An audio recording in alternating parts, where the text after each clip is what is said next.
Third Rail has had a big comeback and a banner year so far, and just in time for the holidays, they've released a brand new catalog with tons of amazing new pieces, some old favorites returning, and many new items never before seen in the world of O-Scale. Join us this evening as we review this amazing collection of products and discuss what's new for Third Rail. All this and more, so get your ticket from the station, grab a seat, make sure you don't miss the train. Board!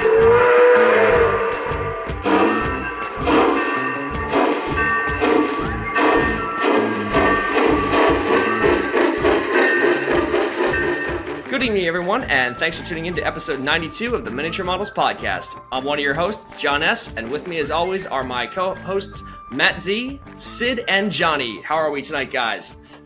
We're doing pretty good, man. I'm excited for tonight's episode. Got a couple special guests lined up and a great catalog to talk about, so really excited. So I'm a special guest, back-to-back Third Rail shows. You'd swear that Jay is paying us to have him on every single show, but it's honestly, it's the timing, and it's also just because we're so excited about all this Third Rail stuff that's coming out, especially this new catalog. My poor wallet just came out of therapy, consoling it after the last catalog that came out, and now we're straight back into the fire again. So very excited for the show. Wallet's very scared, and everyone is screwed. Very much so. Yeah, I'm excited for this. It's a very interesting time for like the three-rail industry. A lot going on, a lot of change coming, and this catalog we're about to go over is a big move, and it's a lot of bold moves in it, and it's all really cool stuff. So I'm excited for this. Yeah, there's going to be a lot in this show tonight. We're going to get right into it here in just a sec. But before we do, because we have a packed show tonight, we do have some guests joining us this evening. First of all, he's an old hand at reviews. He's a friend of the podcast, and he's a fellow podcaster himself, Mr. Zach from Joker's Trainz and the O-Gauge Evolution podcast. How you doing tonight, sir? I'm doing good, man. It's been a long time coming since I've been on this, got to be on this podcast with you guys, and always excited for a catalog review, especially a new one from Jay at Third Rail. So excited. It's only taken us 90 episodes to have you on. 92 episodes. 92 episodes to get me on. 92, man. I think Ratchford and I were talking like one of the first guests we wanted to have was you, and it hasn't happened yet until now. Well, now we have you. Yeah, so we got you, man. I'm excited to be here, boys. Well, thank you for being here. Yes, indeed. And we can't do a Third Rail show, of course, without our wonderful industry leader and friend, who, as Johnny said, has been on quite a bit recently, Mr. Jay from Third Rail. How you doing tonight, sir?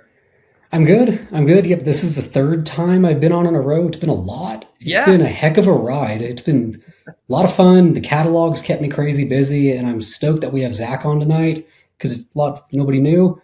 He was the first stream that I ever hopped on. I was in my hotel room at the NMRA National Convention, and I heard someone was doing a catalog review, and one thing led to another, and here we all are. That is fantastic. Yes, very glad that everyone could join us this evening. Thank you all for being here. And like I said, we got a lot to go over, so we're going to go ahead and get right into it here. So without further ado, let's go ahead and jump right into the catalog. Yeah, so let's start right off with the beautiful cover you have here, Jake. Tell us a little bit about the story behind the cover there. Yeah, so I figured it would be a good idea. I like the covers tell a story along with what's in the catalog. Last time it was an SP Mountain. The story was, I like the SP, we did SP. This time there's a bit more of a story behind it, and we picked something Canadian Pacific because we actually are taking a move into Canada. We're working with the Old Engine House out of Ontario as our new exclusive Canadian dealer, hopefully to open up our market into Canada a bit more, because there's a lot of modelers out there that want our product, but they want to buy local. That's awesome that you guys are working with folks like that and doing that for them. Yeah, and it's going to be, like I said, you've got tons of new stuff in here, and Canadian modelers have really been like asking for this, certain Canadian modelers in particular. But yeah, these guys, it's one of those things. It's like it hasn't really existed in the hobby yet, and so these guys don't really know what they haven't had, and now that they're getting it, it's like, oh my God, we have so much stuff. So yeah, do you want to go over a little bit about the production schedule that you have lined up for this coming year? Yeah, let's touch on that a bit. So this is currently the tentative schedule. Of course, schedules can change, things can get delayed, things can get pushed in front of each other, but this is what we're strongly looking at right now, what this next year is going to be like. So E8's arriving first for diesels, then the F7s, then the Jeep 30s, and then we're doing the Dash 7s lineup after that, rounding out 2026. And for O-scale steam, it's going to be the Alleghenies in the spring. They should be finishing up right around April. The The Mollies then will be finishing up around July, August. And then we move into the Timkins and GS4s and 5s. Already gave it away. And then we're going to be doing one other steam engine as well, hopefully at the end of 26, rounding that out. Passenger car wise, we're looking at doing the heavyweights first after we finish up with the Super Chief and Broadway. With those, we'll do them in conjunction with the 20th Century and Lark. They'll be staggered a little bit, but not too much. And then after that, in the summer, moving into the UP Heritage fleet, the Empire Builder, and then a train we're going to touch on later in the catalog. And then to round out 26 for passenger cars will be the next Genicella, and another one we're touching in the catalog as well. For HO steam, we're starting the Mollies for HO in the spring. They'll be arriving in the summer. SP AC9s and the Rio Grande L131s and 32s will be starting in the fall and arriving in the winter. And to round everything out, for rolling stock and HO scale, the 80-foot Harrimans will be arriving finally in the spring, January, February, so I guess winter technically. After that, we'll be starting the Rio Grande HON3 series of closed vestibule coaches, baggage RPO, all that fun stuff, parlor cars too. Fall, then we're going to be moving into the HO scale Shasta Daylight. And then to round that out, we'll be finishing up the Shasta and starting the 70-foot head-end cars. That is fantastic. You guys are packed this year. Oh my gosh. It's a busy, busy year. Hey, good thing. Nothing but good things on this end here. So yeah, do we want to talk a little bit about the second call diesels you have lined up here? Just some touching on some stuff in the previous catalog or anything?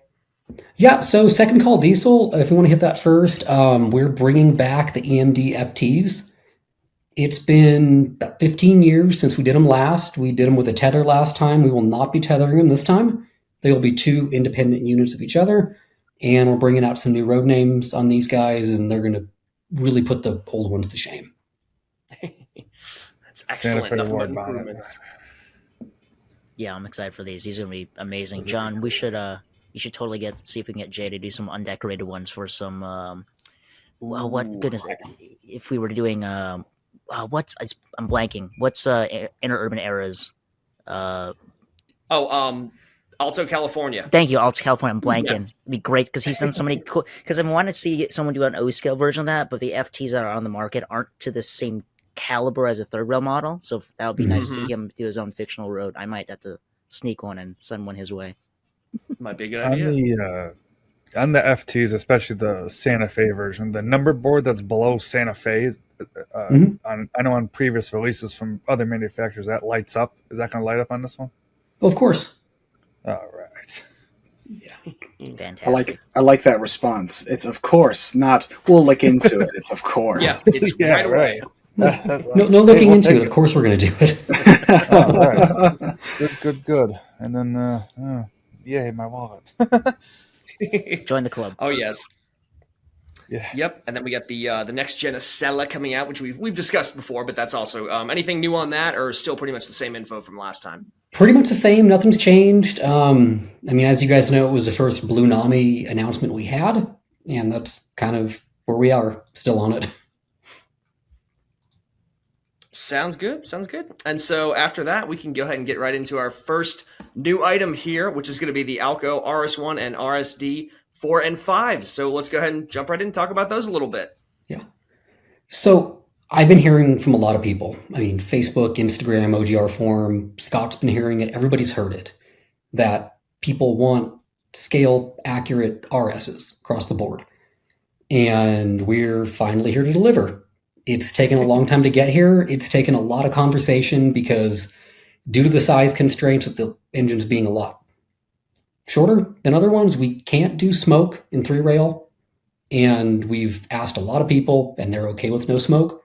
So that was kind of the biggest holdup. But here we are now. We're doing, I think, close to 24 roads across 2-rail, 3-rail, and Proto 48 for these guys. The electronic offering, of course, for 3-rail will be standard ERR if you want it. We'll be doing Blue Nami as well. And then for 2-rail and Proto 48 guys, the offering will be Soundtrack Tsunami 2 or Blue Nami. That is fantastic. These have been such a long time coming. We've never, every single thing, not to discredit the other manufacturers, but there's always something a little bit that's like, you just want something a little bit more from these models. And so the fact that you guys are doing this is going to be so great for everybody. And the road specificity too. It's going to be awesome. I've always been a little bit down on the RSs, but that black SP, I like that one. What's the price point on these? They're going to be $799. Ooh, that's good. Yep. The Hammerhead, that's gonna be good. The Chicago Hammerhead. Hammerhead, Oh that's my really God. cool. I like that. Can you touch on the extreme detail cab interior? Yeah. Yes. So what we're looking at doing now is figuring out more about what we can do to kind of make the cab cooler. And first off, we're looking at new figures. The figures have been great, but it is time for a change. I'm looking at possibly seeing if we can do lighted gauges. I can't promise that yet, but we are, I hate to say it, we're looking into it. But if we can't do it, of course, gauges will be painted, cabs are painted. Yeah. I mean, we're trying to make these cabs pretty cool. I mean, maybe even a coffee cup kind of sitting there by the engineer, like just That'd be little awesome. little things like Yeah, that. that's cool. That'd be cool. That's gonna be awesome. You guys have always been a step above when it comes to cab interiors, and it's and thanks to your the way you guys have motors mounted inside the body of the locomotive rather than directly over the trucks.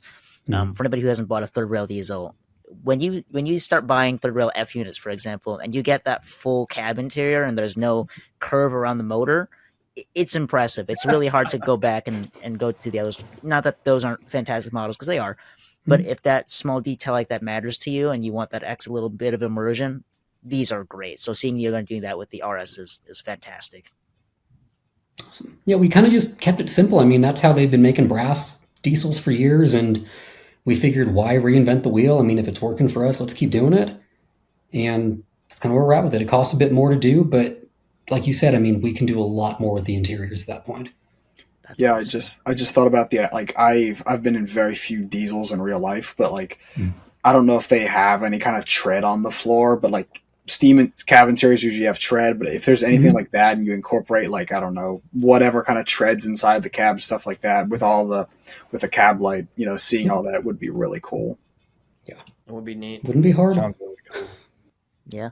The road names that you have listed on here, when kind of looking behind the scenes a bit, when you were asking the council to assist you with some road names, my God, I think you were shocked with how quickly that list just appeared. We were like, bang, bang, bang, It bang. was insane. It was so, it was so helpful. Because, I mean, this is a big diesel offering, kind of like the Jeep 30s, which we're working through right now. And, I mean, there's 24 different cabs for them, not counting, 48 counting 2 and 3 rail. So I figured, I'm like, you know, it's going to be a lot. I'm getting through the Jeep 30s fine. We can do it. We can do the same thing on the RSs. Fantastic. Thank you for These the are gonna NAM be offering. I love that. Say Pennsylvania, that's going to be really cool. Mm. Yeah, these are going to be absolutely great. I'm so excited for the Southerns. That's going to be so good. And Johnny, our lovely SP lights. Yes. Well, of course, we're going to get the correct light package. We got Jay, a fellow SP model here. Honestly. So That's why I like That's the the way to do it, SPs, the man. lights on there. It's cool. Right? And I may have 2 division points that we're going to look at. So, and they did a bang up job on theirs in HO scale. There we it's go. going to be awesome. Very good, very good. Anything else we want to touch on with the RSs, or move on to our next one here? Let's move on. I think we're good. Sweet. All right, so next up, another big deal in the hobby. We got the FP45s from EMD. Yes. Cowl So- units. Again, it was one of those kind of like the RSs where we were just getting asked for years to do them. And I mean, why not do them now? I mean, they give a heck of an offering for what else we can do with them in that same run, as we'll see later in the catalog. But I mean, I think they're going to be fun. I mean, I've got some Athearn ones in HO. They're really nice, and I can't wait to see what we do with them. As an FP45 enjoyer, this is amazing. It's been HO has been so spoiled with how nice theirs are, especially with the recent offerings that have came out. My buddy Logan is an HO guy, keeps sending me videos, taunting me with the ones he gets. So, I mean, MTH does a fantastic job. For anybody who wants one that's just ready to run with PS3, PS2, PS1, whatever, those are fantastic. I own a bunch of those. My buddy Rafe has a gazillion of them. They started as premier models, and they've been moved to the Rail King line, and they're great offerings. But it's meant for a budget modeler, which is fine. But for someone who wants the next tier of all the roof mounted details, the cast looking pilot, and everything on there, this is for you guys. And paired with some other things that are listed in the catalog later on, that'd be one heck of a train. Yeah. These It's kind of are like what I said. I mean, people do. I mean, hats off to what they do. Hats off to what they do. Great. But if you want an FP45 that's a cut above for $7.99, by all means, order away. The I'm a price fan of the yeah, Wisco Central. So. good. That's right. Your Wisconsin Central, your beloved, is in there. Yeah, I was gonna say, yeah. The problem with that is if I buy one of these, my Lionel Wisconsin Centrals probably aren't going to match the paint. So, But hey, And with diesels, you got to buy them in pairs. That's right. yeah, Pairs. Can't Come just have on. one. that's enough for you, Matt. That's enough. Oh, good old peer pressure. I love it. Yeah, so that's going to be great. I mean, you can use those for a ton of different stuff. And like I said, you're maximizing on the use of the chassis, so you got tons of variations too. So let's go through some of the variants we got. So the SDF 40-2s, Santa Fe. So that was kind of a learning. I mean, I learned about it halfway through doing the research for this project. I knew that there were other roads that had the same chassis length, but I didn't know they were somewhat of a different diesel by rebuilding the cab when they put the MD prime mover in it and all that. So I figured, I mean, for us, it's not much of a difference if we're doing a different cab, some different details, putting a different sound file in, but it offers, I mean, Santa Fe in the early years, the BNSF patch, dynamic rail that I think Illinois Museum just picked up out of Utah. And then the Maersk, I can't say it right. Yeah, so Maersk is correct. Yeah. Okay. So yeah, Maersk, and then yeah, you doing got it right. that guy too. The Maersk unit Sweet. the Maersk unit's gotten a lot of attention as a person from Illinois and frequenter of the Illinois Railroad Museum. Matt Rochford and I got the luxury of getting to ride in the cab of the Maersk unit during diesel days, because I think on Saturday, they just acquired the Maersk unit, and they have the Santa Fe War Bonnet FP45. So passing at the passing siding, you saw the Maersk unit leading the Nebraska Zephyr and the FP45 with the coach train. The foam fest at that crossing and the swarm of drones that came up during that that session, insane. There's so much love for that engine. We haven't had a model of this caliber in a very long time, and even the previous offerings by the manufacturers are really hard to find. So really excited for that engine. Good. Weren't there some infamous fuzzy dice in one of the units that you were in? A lot of units from the previous museum that had it did have fuzzy dice, and that's just something they thought it was fun. It's almost like it's like a classic car almost with that paint scheme. So they thought, let's put matching fuzzy dice for each engine. So it's a fun little detail for the preserved model. People were like, "Oh my god, you messed up this shot isn't historically accurate." Yeah, your Maersk F45 pulling the Nebraska 1920s Al Capone cars, and the Zephyr got ruined by the fuzzy dice. That was the thing that ruined it. It's one heck of an engine. It was one of my first time getting a cab ride in a diesel locomotive, and my god, that was so much fun. So we're really excited to see this being made in 3-rail. It's gonna be so good. People love the Maersk, and then Amtrak fans, we got the Pooch. The Pooch is getting done. The first time ever that anybody has done it in plastic across all scales. I'm such a fan of early Amtrak. Like, I model the SP, but I've placed my heart for early Amtrak. And I don't know if it was the Pentrex videos when I was a kid in the 90s, but I mean, I've got one of these guys in HO scale from Overland. I've always thought it was cool. And when I found out it's the same chassis length, we can do it. And hopefully it gives a little reprieve to the modern Amtrak guys, because I know we've been hitting them a little too hard lately, but there's just a lot of cool stuff to do. You got the license. Why not, right? You got to do everything. Yeah, do it. Yep. Why not? So Good to say. exciting. Thanks, Matt. What? What'd you say? Oh, Matt Donnelly. Thank you to Matt Donnelly for Amtrak. Yeah, what a guy, man. As a non-Amtrak fan, this is the first time I've ever seen this thing. It's unique. I'll put it that way. Oh, it's definitely unique. I've never seen it. It's unique. Yeah. I don't know if the Amtrak crews would say such kind things about them. They weren't very well loved. I can imagine. Well, these were also used outside of Amtrak as well, because these were used in commute service on the peninsula as well. They did haul gallery cars and Harrimans for a bit because they were leased. So for any SP guys, I'm looking at you, Matt Z. They always would match those gallery cars you have. You can blur this out.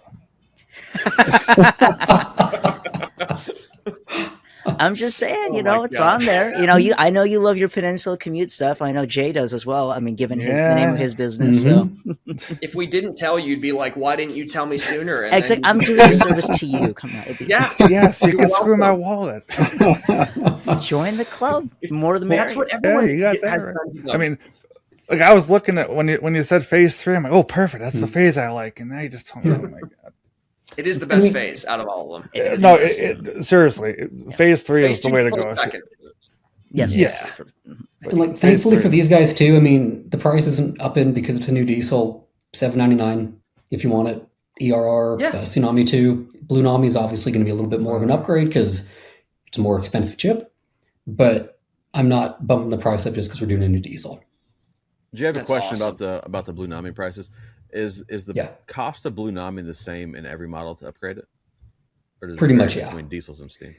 It'll vary, like for tethers and stuff. For steam, it'll be more, but that's factored in. But for diesels, I mean, the chip's the same, bottom line. It's just everything else that goes into it.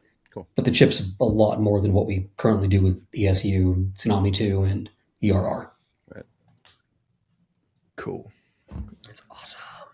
Exactly what we need. Yeah, and again, reasonable prices on everything too. This is nothing, nothing extraordinary. It's like that's entirely manageable for anybody. That should be perfect. That's it.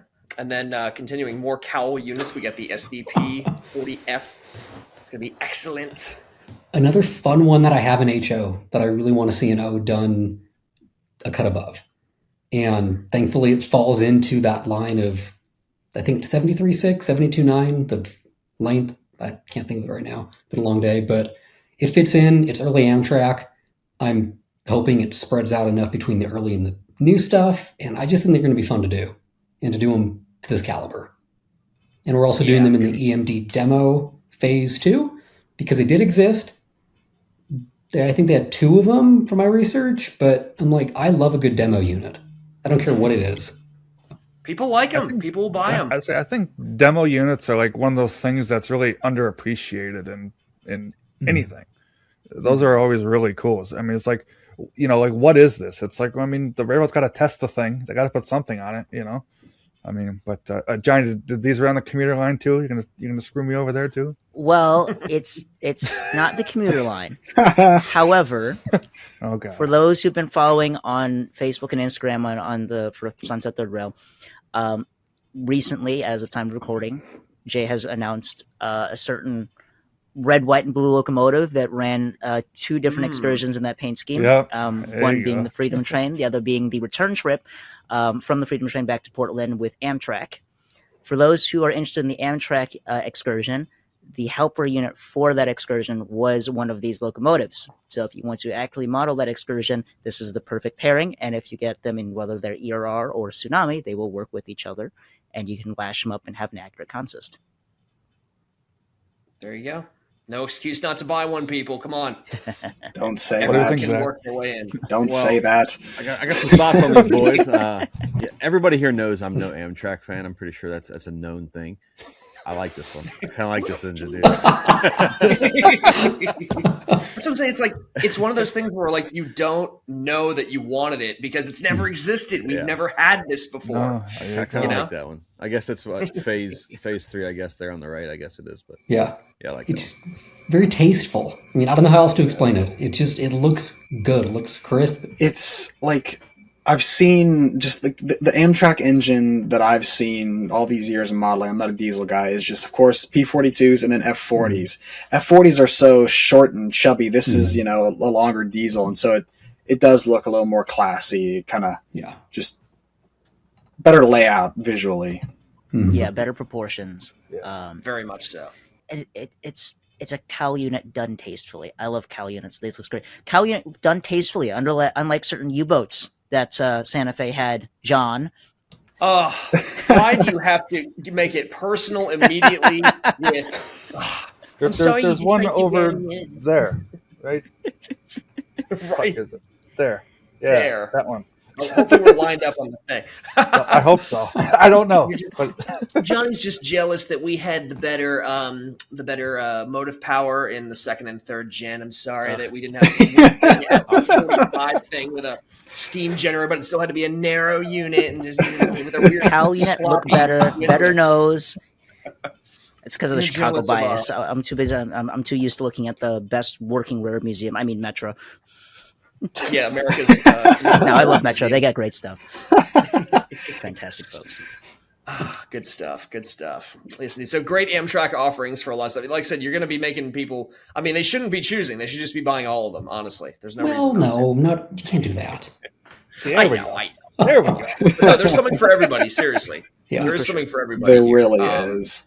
Nothing you can't go home without. And then we got the FTs. I think those were brought up a little bit earlier. Tell us about the going a little bit back to the first gen of diesels. What we got with the FTs? Yeah, so I mean, besides just needing to do them because it's been a long time, I've always had a soft spot for them. I saw the demo unit in person actually at the Transportation Museum in St. Louis a few months ago, and I'm like, this thing's freaking awesome. Enough different than like the F3, the F7, where it just, kind of speaks for itself. And with these guys too, we're offering roads that we haven't done in the first run. I'll read them off. We're doing the EMD demo, Santa Fe in multiple schemes, Great Northern, Milwaukee Road, Western Pacific, Baltimore and Ohio, Missouri Pacific, Cotton Belt, New York, Ontario and Western, Southern, Chicago, Burlington, Southern, and then Chicago, Burlington and Quincy, Reading, Rock Island, Lehigh Valley, and Delaware and Lackawanna. So really opening it up this time. Say fantastic road name choices. Which paint scheme for the B&O? I don't know. We'll talk. You've influenced my B&O schemes. We can talk. And I'll send you the webpage. It's passenger secret right now, but I'll see what you think. Yeah. There you go. Did they have that? I think they had that weird, isn't it like more gray than usual or something like It that? was, We gotta yeah. look that up. We gotta Yeah. do some research on that. There were those, and wasn't there just the big all blue and B&O on them as well? Yeah, that's the Yeah. Mhm. That's the one. So we got- Well, then that's the one. That's That's That's the the one. one. That's it. Everybody You wants to want do that. the blue with the gray top, So if we can do something different, something that lines up, Absolutely. would be great. See, create variety. That's the idea. hit him with that sunburst, right? Absolutely. Jay, quick question. Did you say, I think some people will have questions about this too. You said you are or are not doing drawbars with these? Because in real life, We are these didn't have a not. prototypical drawbar. Okay, so We are no not drawbar. Nope. I will include it in the box, but I will not force it like we did. Okay. Just because we had the drawbar last time. I know people want to, if they lash them up, if they just run the A, I don't know what people want to do. It's their own railroads. They can do what they want. But I just know the tether was a bit of a headache because you had to get the A and the B, and you couldn't run. It was, yeah. So we're just doing it differently. If you want to put the drawbar in, by all means you can. It'll be in the box. But if you don't, just run the KDs or your the Our clear clock rail couplers. coupler. Thank you. Yeah. Are the He's still new. Be nice, guys. Still learning. I forget with these on the F3s and FTs and stuff. Are they going to come with a KD mount or a KD coupler on the front of the? Yep, unit? the pilots they'll always come with the 2-rail pilot, just like the E8s are coming 3-rail with the 2-rail pilot if you want to change it out for that scale, real nice look. So, same thing on these guys. I'm not sure if. I'm not a diesel guy, so I'm going to ask all the silly questions. Are these sold as just an A/B set, or are they sold as an A and then a separate B? You can buy just an A. Yeah, I'm not going to force the set. If they Okay. want to buy the A, they can buy the A. If they want to buy them both, they buy them both. Okay, cool. If they buy one, I'm probably not going to have a drawbar in the box. Yeah. Or we might. The factory Yeah. might. I don't know. Sometimes they do what they want. But, Yeah. Yeah, no, it makes sense. Both of these are powered, right? The A and Of the B course. powered. Cool. powered, sound, fully autonomous of the other. Are they $7.99 a piece? Yep, same thing. That West Excellent. Pacific one is sharp. I love the Yeah. pilot on that one. Mhm. That is Yeah, really the cool. snowplow. Sounds So really nice. So cool. Yeah. That one's really nice. They're your arch nemesis, though. It's the enemy of SP. I still like Western Pacific. You can't be a West Coast fan and not like Western Pacific with after having the California Zephyr. Like, come on. Yeah, that's Gotta true. have it. I mean, get the Cotton Belt too if you're an SP. I mean, SP fans buy the Cotton Belt. They Well, probably ran on you SP managed to trackage convince me eventually. to buy a cotton belt. You So did. You did convince him. Got him in there. It was a nice Jeep. I mean, it had to go somewhere. It had to go to a good home. And handrails got painted. It looks lovely. it's fantastic. I know the cotton belt guys like the yellow handrails, but I'm good. What paint scheme are you doing in the CB&Q? I have to check. Got to be the white one. Right? I don't have Yeah, all probably the the white information. Yeah, Of, probably the Like white, red, yeah. the white one That's the with the red classic. stripes. It's gonna be sick, dude. If it's like That's that really scheme nice. that MTH did, the white and the red stripe, like that is that is so classic. It's so nice. That's the scheme I think of when I Really think of sharp FTs. I don't know much about them, but when I think of Mhm. FTs, I think of that scheme. Yeah, that'll be nice. Yeah, I'm biased with the Santa Fe War Bonnet. My uncle had a set Mhm. from MTH, and they were fine for what they were, but War Bonnet with this, oh yeah. This means So he's nice. placing an order. See, you're placing an order, and these are far enough out where, I mean, I've said it on here too, like, our ETAs are very solid now. We're not going to take a couple years to get a project done. If I'm saying it's going to be there, it might be a season or two before or after, but it will be happening. So these guys for sure are going to be on the way. And I mean, heck, if they beat out the Aces or whatever else, they might even come a little sooner. Hey, there's some industry news right there. I'm like that was something I think we've talked about this before, but for the longest time that was sort of part of, I guess just something people knew about the brand. Similar to other manufacturers, there's certain things that would just take a long time, but the fact that you're going to have just this constant flow of products means that we're always looking forward to something new. There's mass amounts of it, and it's all super high quality. Like I don't think people realize like how crazy this is, because now we're like it's gonna take over. Like this is what's going to be talked about all the time because there's this constant flow of just top notch products coming in all year round. I mean, that's what was hard. I mean, before I took over, even working with Scott the past couple of years, it's just been kind of the brand notoriety. Nobody knew who the brand was. Yeah. But I mean, chatting with you guys, with Zach, with Ben, with everybody, I mean, that's what's really kind of given me this hope that when we set these deadlines, we can meet them. I mean, like I said multiple times with the Mollies, we could have started the Mollies a month and a half ago. Yeah. Like those guys were ready. The Acellas are already freaking almost ready. Like That's crazy. it's It's Thank you people for want waiting on the them. Mollies. Mhm. Of course. But yeah, no, it's great that you guys are going to be, I mean, like I said, you're just going to be hitting us one after another with these. It's going to be so nice to just have that consistent. You can always have something to look forward to. There's always going to be something new to talk about. So plenty of material to discuss. Speaking of anything new on the current stuff you have open, the current reservation stuff from the last catalog, anything you want to touch on, new updates for anybody? Let me see. This is going to be airing next week, so we might have some new roads popping up before this airs for the F7s. I know we're doing the early Western Pacific. It's a shame we're not doing the later one as well. So we need to do it. I mean, just for my own piece that I need to make with it. Was there anything changed with the? Is it an SD70 that the NS thing was? Are you adding that, or is that a different engine? That was the already Ace. added. The Oh, Ace, that yep. was okay. It was added. Yep. Okay. That was added, and the Ace, Nice. we picked up Blue Nami in those because they'll be out far enough. And yeah, I guess we'll just, besides the F7s, picking up a few new roads. Jeep 30s will be offered with Blue Nami after this video airs and the catalog drops. The webpage will be updated. So if you want Blue Nami in those, it'll be available. Everything else with these guys is going to look pretty similar. I'm not changing too much on the web pages other than offering Blue Nami as an option. Mhm. But for everything that we've already discussed, there will be their own web pages and products for each road. So no more Nice. drop down with 30 options. I mean, if you're getting the SP RSD 5, it's going to be different than the Lehigh Valley RS3. Different page, different everything about it. Make it a lot smoother for the ordering process. Fantastic. Nice. Cool. Quick Sounds question good. on your current reservation stuff. It says the Erie-Builts ETA is summer of 27. Is that accurate? We're keeping it there. Other guys have brought out some Erie-Builts a little sooner than we did. I'm still gathering reservations. We're about 70% of a full project on those. It might pick up. It might get run with something else. I'm not sure yet, but we're still just kind of in that late kind of gathering phase. So we need to let the market cool down a little bit from the ones that just arrived, and then hopefully we can get them across the finish line. What road names are you doing in those? Let me scroll down. Those are intriguing to me. They always have been. So we're doing the UP demo with the Fairbanks more up above the UP, Santa Fe, Milwaukee Road in both the Yellow and the Hiawatha, Kansas City Southern, New York Central, Chicago Northwestern, and Pennsylvania Railroad.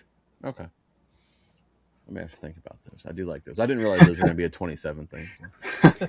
Yeah, they keep getting pushed, and like I said, I hate pushing stuff out, but the EL3As, I mean, there's just some projects that need I don't know if they need more love or what they need, or if they just are just too much of an oddball, but hopefully we'll get them done.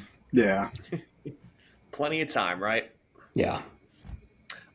Quick thing. I think we need to touch on something that's going to be relevant later in the catalog, but is topical right now. The FL9s. I think we have a very important new road name being added. Correct? Oh, yes. Yep, we are adding Long Island Railroad to the FL9 offering.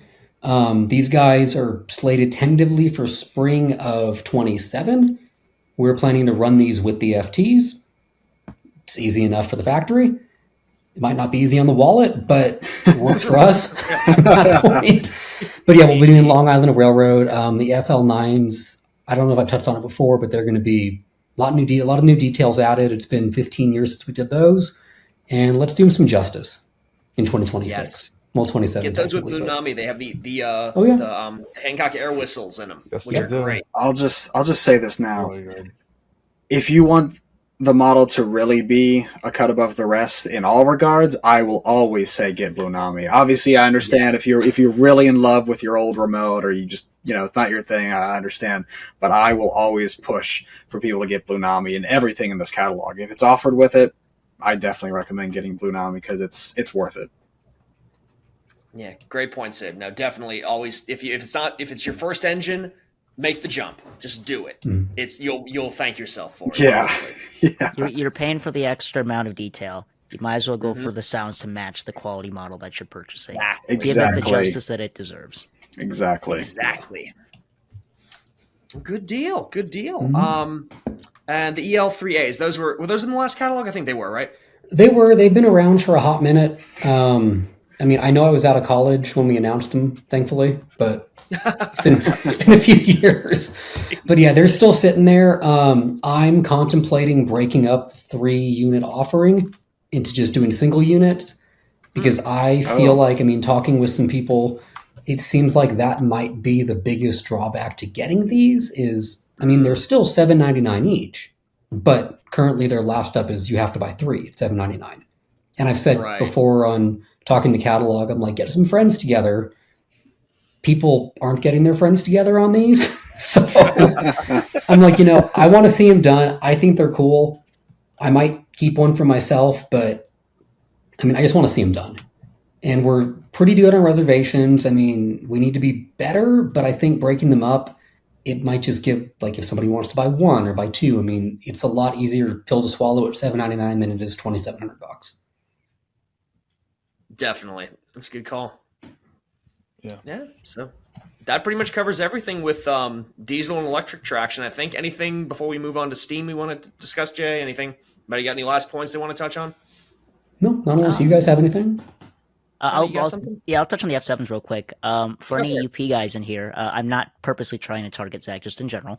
For any UP guys who are interested in the F7s, I do want to point out, per the photo that Jay used, the UP F7s actually have great trucks on them. That is not something you see very often with UP F units. The last time we saw those was with Lionel's Team CC run of those. Everyone ever since then, I think most of them, I might be missing some, most of them have had silver trucks. So if you want freight service F units for UP, grab these ones because you don't see that variant very often. Nice. It's good that we have the prototype modelers with us and everything, so we can. Yes. Everybody has a little stuff to add. I love Look it. at Johnny just dropping knowledge on people. was gonna say, I love it. I just have too much time. Against other people's Sale money. right there, honestly. I have too much free time. Also, I want these, so someone else buy them so I don't have to. Go, Rafe.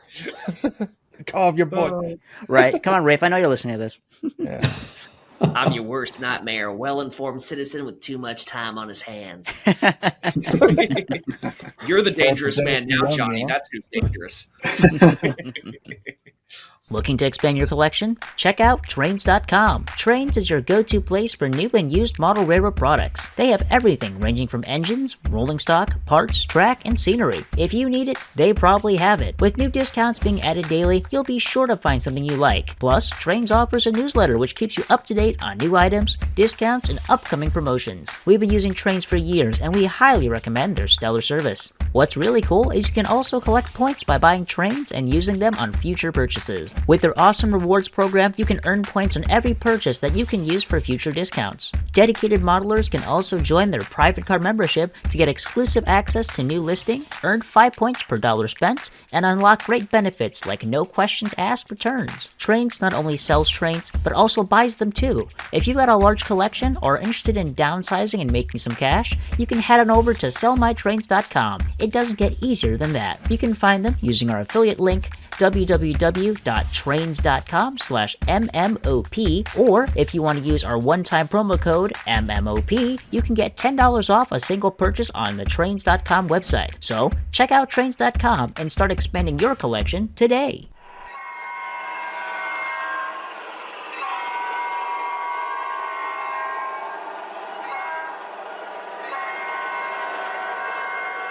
Alrighty, so Steam. Ooh. Let's get into it. This is my Spicy. section. This is my we got section. So much stuff. All right, let's jump into Steam here. So what we got? So you kind of have this new Jay. Before we get into the actual models, you're starting to do sort of like these different series you're doing with different sort of models, and you want to explain a little bit about that, kind of how you're dividing things up, what you're thinking with that. Yeah, so with the way that we're doing things, we can actually do different boilers on similar length chassis with similar size drivers. They'll, of course, be prototypical. If they're 69s, they'll be 69s, they'll be 73s, so on and so forth. But we have that flexibility now to do these in brass, as we have been, but to offer more at the same time. So we're not going to be chasing 150 the New York Central Mikados we did. I think we did 180 of those. We're not going to be chasing that one type anymore. We're now spreading, the blessing, spreading whatever you want to call it, amongst multiple roads and multiple railroaders and hitting every facet so nobody feels left out. That's awesome. Such a smart way of doing stuff here. It is. It is really cool. It allows you to make all these weird kind of random engines that would otherwise probably never be made. Because I think we've been talking, because like you need, what is it, like 10 to 20 of a version to make it kind of viable to make. For diesels, yeah. For diesels, Steam's for like Steam. 40 to 50. Okay, for Steam, 40 to we're 50, yeah. very happy at 50. That's, Well, then, 50 well, even each. then, that's still a pretty limited run. And so if you have like a solid group of some railroad, or, certain roads had like that one engine that's never been made. And if Third Rail's making that model, that's your chance to get it. If it drivers match length, all that stuff, it's really cool. And there's a lot of great offerings in this catalog. We saw it with the Poconos. Like, those guys were close enough to the Timkins where we're sitting at, I think, 18 Poconos now. Yeah. And we've got well over, between 50 and 100 Timken and Northern Pacific A1s. Yeah. And it's like, that's almost a viable run. So this catalog, with what we're doing in the Northern category, we'll take that and make it a viable run and have them delivered. Yeah. No, it's really cool. Love it. Love it. Love it. Yeah. It's so smart. Like you said, you can do multiple road name stuff that's never been offered before, things we haven't know we've missed, which is kind of the theme of this whole thing. But you're starting off with something that's not a new thing. It's been done before, but people have been like, I find like a lot of people, when they see this model, they're like, oh my God, I can't believe Sunset and Third Rail made that, of all things, the A3 Pacific, the LNER. Yeah, back in the early 2010s, when I think most of us were in elementary, middle school, maybe not Zach, but Wow, just call out the old guy here. We're out when I get to be the old guy in the group, so I'll take it. We're just having fun tonight. I mean, but yeah, back in the early 2010s, we had quite the foothold in the door in Europe. And we were doing A3s, we were doing French engines, I think we did a German engine. We did some really cool things in Europe and some super high numbers of them in Europe too, where they exist, but you don't see them anywhere, except maybe once in a while on Stout or Cabin Fever or something. So I figured this would be a really good offering to kind of get back into European. I'm calling it the European series. So obviously we're doing the Flying Scotsman, but we're not just doing the Flying Scotsman, we're doing her in a lot of her life. We're doing As Delivered, we're doing the British Railway Blue, we're doing her in black. We're doing the USA Tour version, we're doing the Australia Tour version, and a couple different versions of the modern, like how she's looked in the past maybe 10 years, where she's numbered 60103 with smoke deflectors. We're doing the Cathedral Express. That was requested too. And I mean, like I said, I don't see a lot. We didn't do a lot of them in 3-rail because the market wasn't towards European and 3-rail 15 years ago. We're talking to Scott, the numbers, I think we only did about 30 in 3-rail back then, when we did probably 200 or 300 in 140. Jeez. Yeah. I mean, so good God. Yeah, so I figured, it's time to do them again, and let's do them even better. Yeah, it's really cool. We had the one at York on display, and it was just getting all the attention. I know you and Johnny were there more than me, and just wasn't that just the attention of the booth, like the whole show? That, the Mollies, and how much for this? Yeah, exactly. Everybody just wanted to buy it. Can I buy this? You can now. Exactly. No, it's really cool. And hey, another thing for Blue Nami, they have European sounds that go with these. So another reason to get Blue Nami. These are such cool engines. There is an LNER chime whistle in there, isn't there? There is. And also there's coach closing, the carriage door closing sounds too. So those play by default with the all aboard sequence. You could, in theory, mute the all aboard, but still have the carriage doors, so you can use those to have the fully immersive Scotsman experience. I don't know if you mentioned this earlier. Aren't you doing the, I guess they're aux tenders or the additional tenders that go with them?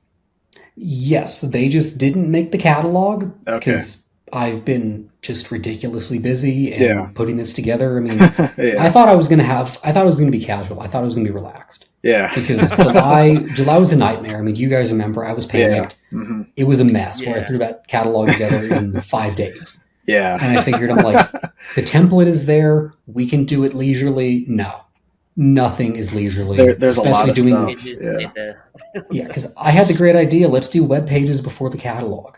So last week was mostly web pages, and I'm like, wow, I've taken an entire day doing these RSs. Yeah. So that was a lot, to be fair. That was a lot of stuff in there, because every railroad on Earth owns them. So it was a lot. Like, we have this. But I'll put a picture in the catalog of those and just link to. Yeah. I don't know. Maybe I'll keep them on the page for that, or do a different QR code. It might get confusing. I don't know. We'll talk about that. But that's just a very iconic version, or just, it's had on and off a separate aux tender. And I love European stuff isn't like really my thing, but I love that USA Tour one with like the big buffers and the bell, like all these road, like very specific details. Well. Yeah, all these very specific details are going to be very cool. What do you think, Zach? Well, to be honest with you, you guys start talking about AS3s, and I stumbled upon this green fucking thing, so I'm assuming that's what we're going with. So, I don't know what an AS3 is, guys. So I got caught up. I'm on the right page now. We can continue on with this. But in all seriousness, the European stuff isn't my kind of deal, But I can understand there's a lot of people that chase them down, especially from the MTH stuff they made several years back, or whatever it was. So no, I think it's pretty cool that you guys are bringing some European stuff back out for all those guys. I'm just not one of those guys. So, but I do enjoy the picture here with the auxiliary water tender. I didn't know they did that in Europe, so that's pretty cool. Yeah, that was torn. I mean, it's cool. it's not just European, it's Scotsman. It's the engine. Yeah. It's the steam engine that's gone all over the world. So, and here too. So it's weird. And also just saying it's a certain franchise's 80th anniversary year. So if you're of a certain persuasion, you like a certain thing, good tie-in. Yeah, be careful what you say about that around Zach. You might prompt conversation. I don't think. Now you're doomed to get one. No, there's another YouTube guy that likes those, but no, I'm out on the flying Scotsman. It sells, man. It sells. Like I may have had a wooden one when I was young in that certain franchise. I'm too old for that. I missed all that. We're That's just all gonna, you guys. All right. We're just gonna paint one in all blue and just nothing. Put no naming on it. Wonder what that could be. Certain numeral. Oh no. Oh my. Print a new boiler front. I don't know. I really gotta get older friends. This isn't working out. What has happened? Oh Oh my great. gosh, yeah, that's going to be a big one. Obviously, I love that you're leading right in with the steam on that heavy punching. But after that, we've got something that I know a lot of us are excited about: the mountains. Yes. Yep. So many things to talk about here. Let's jump in. What we got first? We got the Chesapeake in Ohio is the J class. Are these J's? Yeah, J classes. J2, yep. Yep. So this kind of goes into that, what I was talking about, how we can do different boilers, similar chassis, and this will be the first kind of kickoff to our new series that we're calling the Golden Standard. I like this name. Fantastic name. I like that. It's very cool. I like that name as well. It's a solid name, and I can't help but notice, you're just one number off on the J number there. If you'd had J1, one guy we all know would have been super happy. Oh, of course. Oh my god. Well, maybe down the line. No, these are cool, man. Yeah. These are really awesome. So, I'm going to ask you, what's the price point on these? Is it like your typical steam engine prices? Yep, these are going to be $24.95. $24.95. I think these are super cool, man. I'm a fan of these, much more than the last one we looked at there. These are really nice. American. These, like, as a C&O guy, this is just something we needed. Like, we have Greenbriers, we have Burks, we have all the articulateds, or a lot of the articulateds, but this, a mountain, it's just so cool. Like, we've had F-19s as a very classy looking C&O steamer and 3RL for a long time. And then you guys made those L1 Hudsons a few years ago. And then now this, this is like the ultimate classy, large C&O steamer, or kind of medium, I guess. But it's such a cool engine with the flying number boards or no flying number boards. Yeah. And just such a cool engine. I we're want to hear offering- Jake. Oh, go ahead, sorry. I was going to say we're doing the two different versions. We're doing the Washington cameo, so Yeah. it'll be a little more jazzed up, a little dressier, a little more chrome, and then we're just doing straight up just post-war era. Yeah, that's so cool. Offering versions of these is so because I was researching when we were coming up with some of the stuff, and I just was finding like photo after photo of like this one has polished caps, this one doesn't. Number boards, like even the air pumps are polished on some, so it's so cool just the variety of stuff you'll get with these. I have a Blue Nami question regarding these, and if you guys don't want this, and here you can delete it, feel free. But will we be able to get Blue Nami with whistle steam in these? Because I know a certain guy that can do that. So is that a thing that you guys are going to offer? Not right now. Okay. There's other manufacturers doing it. Not trying to step on too many toes. Cool. So I'm trying to stay in my lane, and no, you're good. I'm going to completely I was honest. just curious Like, because I like these. I like I love Vanderbilt tenders, and so I think these are super cool.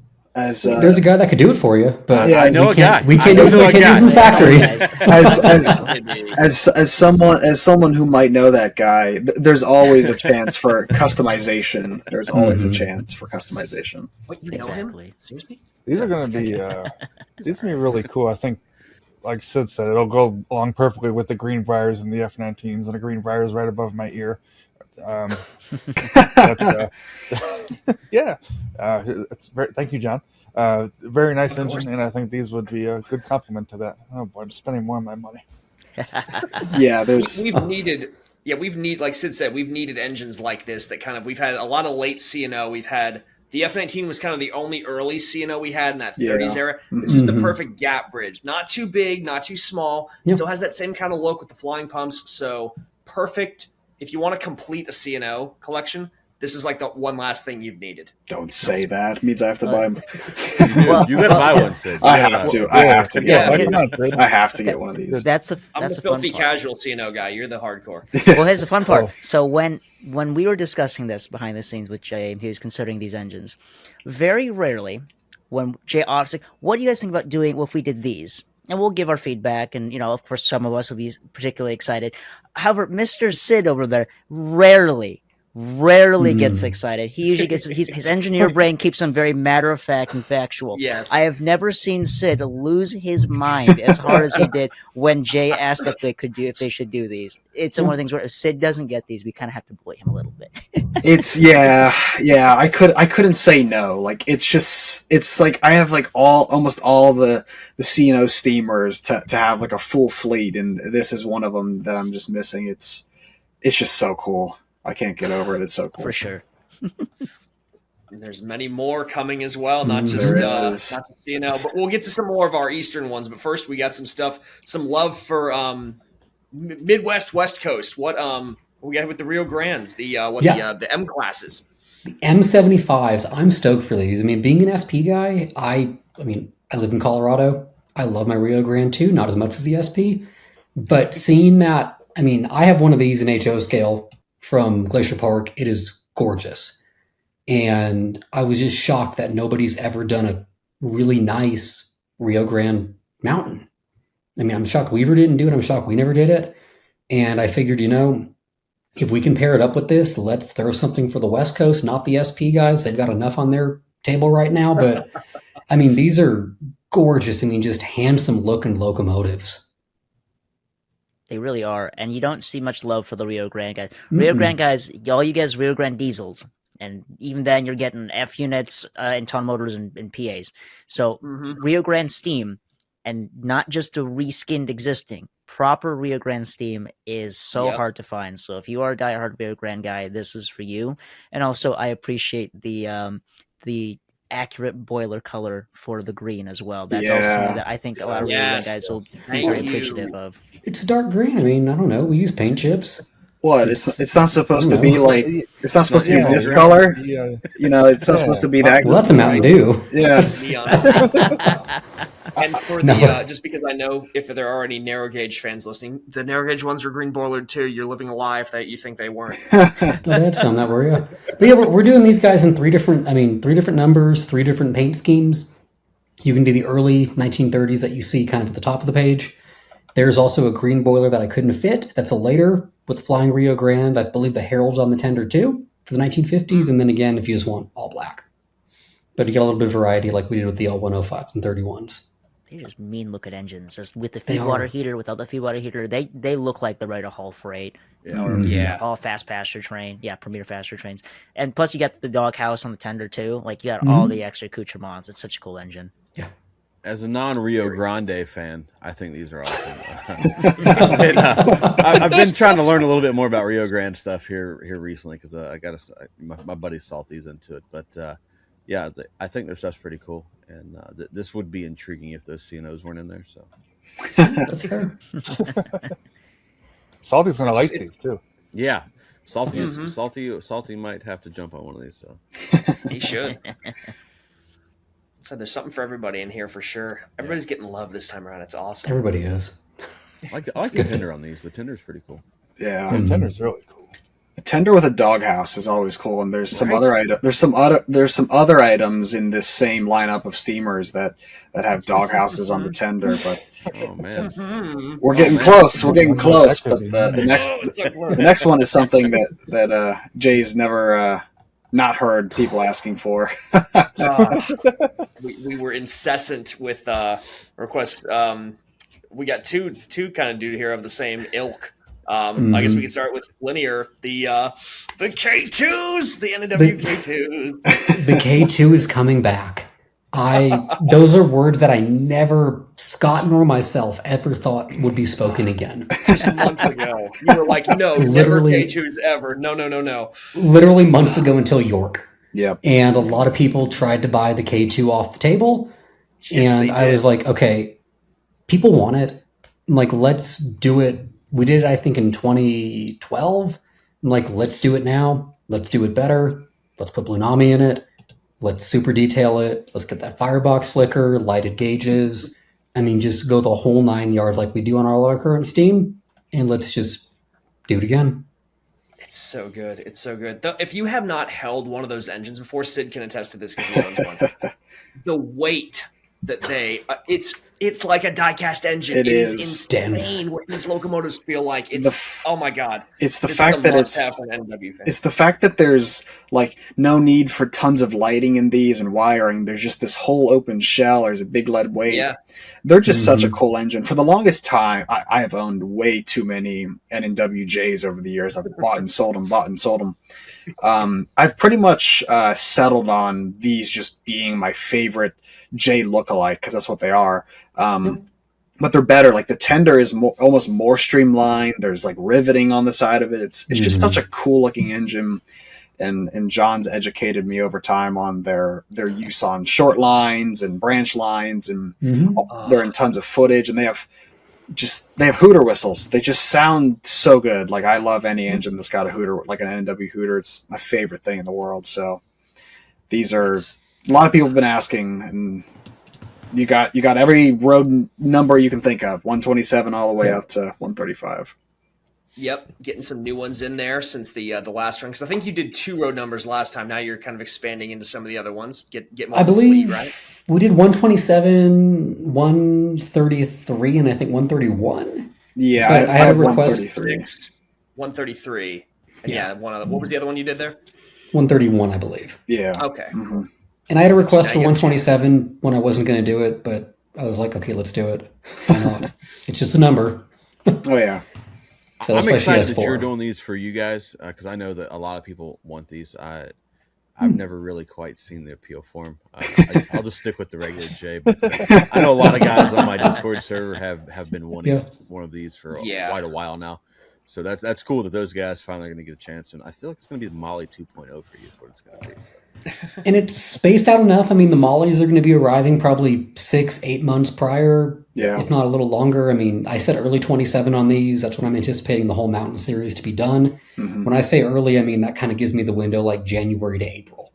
Yeah. Somewhere around there. I mean, if the A3 pops up, it might push it back, like I said, but I'm trying to space out stuff enough per road so people can breathe and enjoy other parts of life other than just model trains. Thank you for that. It is very much appreciated. It's very generous of you, Jay. Yeah. I mean, it's because I'm a modeler too. I get it. I mean, I've had crazy pre-orders in HO and everything hits at once and I'm like, damn. But I'm just trying road spacing. It's hard, but you guys make it easy. You know, the bounce ideas off all you. Oh, thank you. You make it fun for us too. Yeah. So it's been always fun getting to discuss this stuff with you. Spring's going to be fun. Yeah. Spring's going to be fun for me. But I'm the exception, not the con. Yeah, no, thank you for considering doing this. This one's super personal to me. These ran right by my house. I have tons of film footage of these. So I am extremely. This was as soon as you told me I was doing this is like instant purchase. That's immediately going. But I know something else coming up that was an interesting instant purchase for someone else, and that is the K1 that's getting done for the first time. For the first time in O scale, the K1 is getting done. It's only ever been done by Key Imports in HO back in the 80s, when I don't think any of us were born, thankfully. Maybe? Wait, no, I thought... Depending on when it was in the 80s, so... Okay, that's fair. That's good. Pre-Thriller.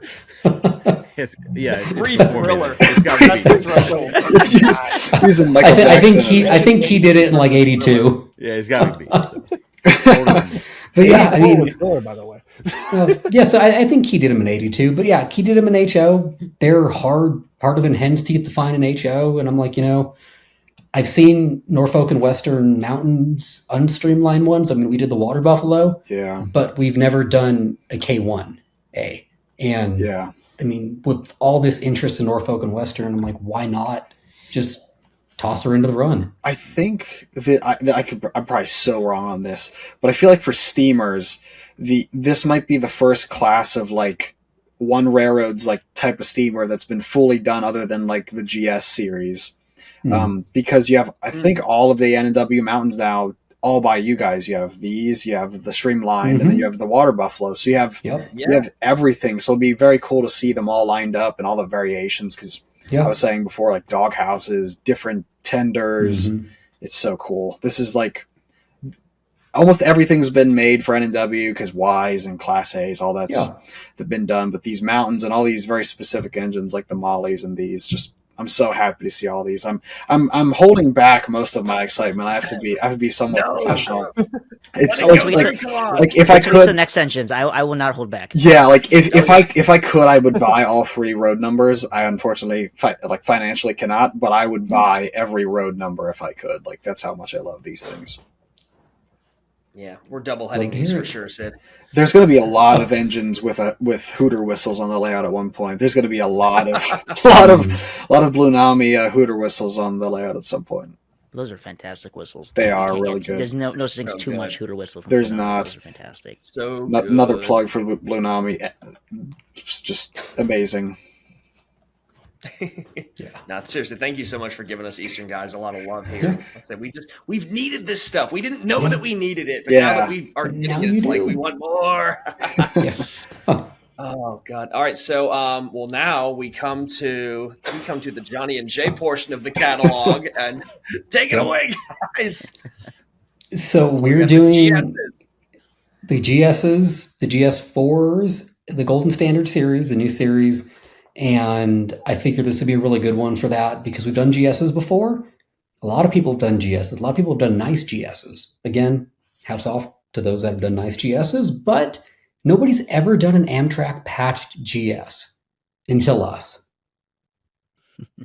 that was when I brought up to your attention, actually, when we were discussing this. I don't think so. For a little history for the guys who don't know, I'm going to be that nerd for a second. This is my favorite type of engine. A lot of folks are familiar with the Freedom Train. Well, once the Freedom Train ran to the end of its route and managed to get to Florida, they got to get the engine back to Portland somehow. So the way that they got it back home from Portland is to collaborate with Amtrak and do an excursion. So when the engine was running for Amtrak, they decided to do a patch on the tender, add the logo, and hence I mentioned earlier, if you want to run it with the diesels that were mentioned earlier in the catalog, that was part of that consist. It also ran some pretty fun tenders during that excursion. They ran on the Southern for a little bit, John, as you know. And then it also ran with, and you kind of see a little bit of it in the catalog photo, a black UP auxiliary tender. It's very rare you see those prototypically ran. A lot of folks just kind of put them behind the engines, and that's fine. It matches, looks good. But if you want to prototypically run that with a engine in service, then put it behind this GS. Really cool excursion. Lots of early Amtrak heritage passenger cars. In fact, the Amtrak painted 3/4 dome was also part of that consist as well, which Jay has made, and maybe we'll see in future if we poke him enough. So, very cool engine, very unique for those guys who want to do the Freedom Train. That's there. If you guys want to do something a little bit more unique and have some Amtrak steam power, which you never get to see, this is the first time we've ever seen it. So thank you, Jay, for listening to my recommendation and putting it in the catalog. It is, and that's kind of where I go back to. I mean, we're not doing those UP aux tenders in that style. Other manufacturers have. I think they did the black. Yeah. Yep, they did. Go find one, buy our locomotive, go buy their aux tender. There's no problem meshing manufacturers. I do it in HO all the time. So I'm actively encouraging it. It's funny because I knew about this because we had been talking about it. I got myself a gift since I'm finishing up school and Christmas and all that stuff. I bought another manufacturer's American Freedom Train GS4 recently, and now I'm thinking about that Amtrak FP, whatever it is. I don't know diesels, whatever it was up at the top. To go with mine now, because I was like, I've been trying to decide what excursion, because I know there's the Freedom Train, there's the Amtrak ride back. There was also in 2002 after the attacks on September 11th, there was a kind of just a run from I think Portland to Portland to somewhere. I don't remember where. But that was another consist. Like there's been so many cases of this engine, this scheme, and the fact that you're doing the Amtrak one and it's officially licensed. I love that. I don't know why. Just the fact that there's an officially licensed steam engine is just so cool. Like it's just so cool to see. I thought it was going to be an issue, but I sent the SKU to Matt. He must have known about it. It was all good to go. Hey, if it exists, cool. it exists, you know. Yeah. I mean, they gave it the stamp of approval to stamp it on the side of tender in the first place. So. Yeah, exactly. You can mark this down as the second Amtrak engine in this catalog that I like now. So 2 Amtraks I like. There you go. I'm not a big American Freedom Train guy, but I think this is pretty cool that they to do this with the Amtrak on the tender. I think it's pretty unique. I have to ask this for personal reasons. Also, probably everyone else is going to ask. I think the answer is yes at some point or in some form. Will there ever be some of or any of the cars made? There were so many cars in the American Freedom Train, so many different variants. I understand not making all of them at once or not making some of them, but do you ever plan to make like certain cars like Head End or any of the weird display cars, things like that? I mean, like I said, in a few other times that I don't want to step on anybody's toes in the manufacturing world. I'm planning to announce this. If anything happens with passenger cars, so be it. Yeah. But if nothing does happen with passenger cars in a timely fashion, then I feel like it's fair game. Yeah. I mean, it's just out of respect. I mean, and that's where I'm coming from, is a point of respect. Yeah. Yeah. There's enough love for everybody around, you know. There's definitely been some stuff made in the past by K-Line, and actually, I think all the manufacturers have made stuff. Yeah. But there's definitely some very specific cars in the train that I know. I'm not sure if anyone else will attack, at least properly in a realistic form. You know, not everybody wants stuff down to the rivet, but there's a few things in that train that definitely could see done and would look amazing with just all the Freedom Train products made over the years. Sid wants that tool car. I'm just going to cut to the chase. No one's got a tool car properly. That's what he wants. That the rest of the train has sort of been done, but that tool car is kind of impossible. I was already looking at threads of people custom making them out of your combines over the years. I'm like, oh, I got to look into this now. Well, hey, it ran with more than just the Freedom Train. It ran with Daylight too. I think it's in Canada now. It did. I guess we'll just see. I mean, it's like 20-something cars, and I guess we'll see. It's a mile long. It's so varies long. Depending on like what run it is. It can be like with the container cars and the other stuff. So no one's done the support cars. Everyone just does the passenger cars. Yep. So I mean, I guess we see if nothing's done by the next catalog and we're on the drawing board there. I mean, it's up for talks. Yes. I mean, it gives 6-8 months for anybody else if they want to do it, but if they don't, I mean, we're here. I love this idea of like leaving it on the table, and if no one takes it, then you're like, here it is. Let's go for it. Way to do it. Sid, real quick side note: you need to get the Black Ox Tender because you've seen it. It's the one that's behind the gas turbine at IRM. Yeah, I know, I do. Yeah, oh, that's right. We did see that, didn't we? There's I have to. You're gonna have to tell me which of these diesels to get, because I'm not gonna buy the right one if someone doesn't tell me. But we'll chat. Yeah. We'll chat. Oh. And we got more GSs here. I think, how many of the different ones we're doing? We're doing quite a few, aren't we? Let's go through them here. Yep, we're doing 4s and 5s. So we did 4s before. Again, this was back when I was a kid, and I'm a huge SP nut, so I'm like, we need to do some better offerings of them this time.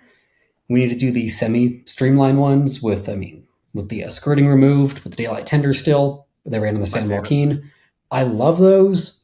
So I'm like, let's do those guys. Let's do war babies, not in pre-war, but in post-war. Again, skirting removed, skirting there too.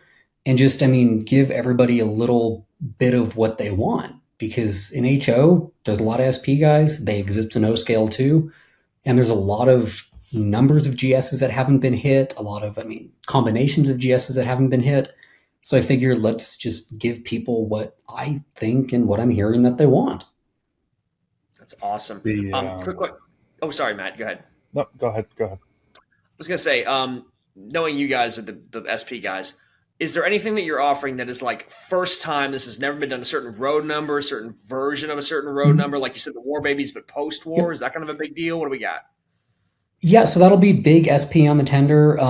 Johnny and I talked about road numbers. We're doing a lot of road numbers that have never been offered by anybody. Nice. And if Johnny wants to pick it up from there, I mean, I feel bad for the list I sent Jay. I sent him a very long list. Jay's like, here's what we're thinking. Here's the suggestions, and I sent him, I think, 2 essays worth of numbers and offerings that haven't been done yet. But these will be really cool. GS4 is obviously we've had a lot of flavors over the years. 4449 has been done almost every variation. Getting right, so many 4449s, but a lot of in-service versions. The 50/50 daylight, the half-skirted, half painted one. That one sold out fast for when Lionel ran them. So it's been in high demand for those who weren't able to get the Lionel one. This is your chance. I know Matt Z, you were one who was liking it. Yes. I know Carmine likes it.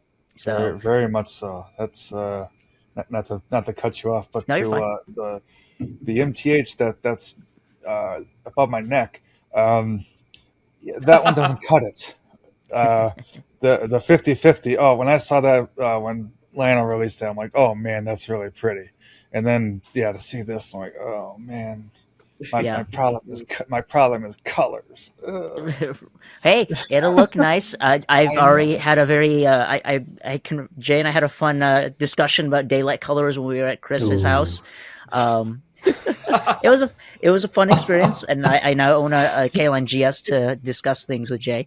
But in terms of the actual offerings of GS itself, lots of flavors. The 50/50 daylight has a different style pilot. It's got skirting on the pilot. It's got stripes on the pilot. Daylight ones have stripes on the pilots, but for the post-war ones that are War Baby, for example, if you go to the GS5s, silver pilot, when SP was like, bands are too much effort, let's just paint them silver and call it a day. And GS5s, as Jay mentioned, different versions. Lionel thus far has been the only one who's done GS5s. They did about, I think, 2 offerings, I believe, of each one. And for the guys who want the 2 GS5s that existed, you have a bunch of different options, and you'll have all the unique different small distinctions between those models as well, including the most obvious is since the GS5s were experimental roller bearing, you'll see that instead of stars on the drivers, you have the circle dots on the drivers to note the difference as well. So all the tiny things that someone who is obsessed with these engines like myself likes, you will have them in these offerings. And one fun thing too on the GSs is that with one of our pre-war versions, it's on the website, we're actually doing the World War II nose cone on it that funnel the light the shield to that goes over the front. shield. Yep. So you couldn't see it from the air. So it's just a dead straight light. So, I mean, the Japanese pilots couldn't see or anything if they were doing recon. It's never been done in O scale. Challenger did it in HO. I wish I own one because they're beautiful models. And it's just something that you would never, ever think you would have seen in a 3-rail GS4. I've got a custom one that Carmine did for me. It's an MTH Proto 1 that was upgraded to Proto 3, shot with black aircraft turbine paint, so it's glossy as all heck, just like the real thing. And it's got, ironically enough, very expensive paint, Burger King straw for the lens shield. The juxtaposition between the different things, but it looks fantastic. It's one of my favorite engines. So the fact we get to see that, it's so obscure. It ran, for those who've never seen it, it was either before or after the BNSF excursion. It was ran for the SP Historical Society. And there's so few photos of it. I think Rayman 4449, he's got it on his website. And then there's one really ancient website that has pictures of it. And I think it's in one of the GS books that are out there. It's on Internet Archive. I can't remember the name. But it's so rare to see photos of it, let alone see a model of it. You see a lot of the generic, skirts with big lettering, but this is going to be a really cool model for those who want something really unique for 4449. Yeah. And we will be offering it in the BNSF excursion scheme, along with, it was a hard decision to pick what part of 4449's life do we do, that we might have seen or seen videos of. I decided to go with, of course, Railfare 81, the first Railfare. So it'll be painted up in that proper scheme. And then, of course, the modern as we see her today. That's going to be awesome. Nice. Black walls on a lot of these, please? Oh, definitely, yeah. We're painting tires now. Yay. Yay! It's excellent. These ones pulled freight too. Like, so even if you don't have cars, you can still get these for freight traffic, right? Yeah. Yeah, they would Excellent. break and runs, mail trains in between, overnight express trains, post-war. But yeah, no, Community Matthew, I service, know too. you're excited. Yeah, I know Pull, you're excited. bi-levels, they pulled the commute. Yes, yes, they did. Yep. Oh, that's right. They did, didn't they? Mhm. Yes, they did. And for the talking about the BNSF one, the one that keeps eluding me, and Johnny, you know where I'm going with this, is the post-war letter, pre-war lettering. Sorry, with the pinstripes just without the BNSF Herald. That one in the queue. Yes. Of course. That one's it's best of both Yeah, right. worlds. It's blacked out GS, but it has all the SP lettering and all the extra striping accoutrements. I mean, I love seeing the videos from the early 2000s of that because it had the best whistle, looked sharp, fantastic time. It's nice. I mean, I have the BNSF dealer one, but it's like, man, that one's really pretty too. You know? It's so nice. It's so good. So I have a new favorite now. I was sold on the C&O Mountain, but this blacked out 4458. Man, It's so mean, isn't it? Like, it's just money, so bro. aggressive. I wish it had the stripes on the pilot there. The all silver.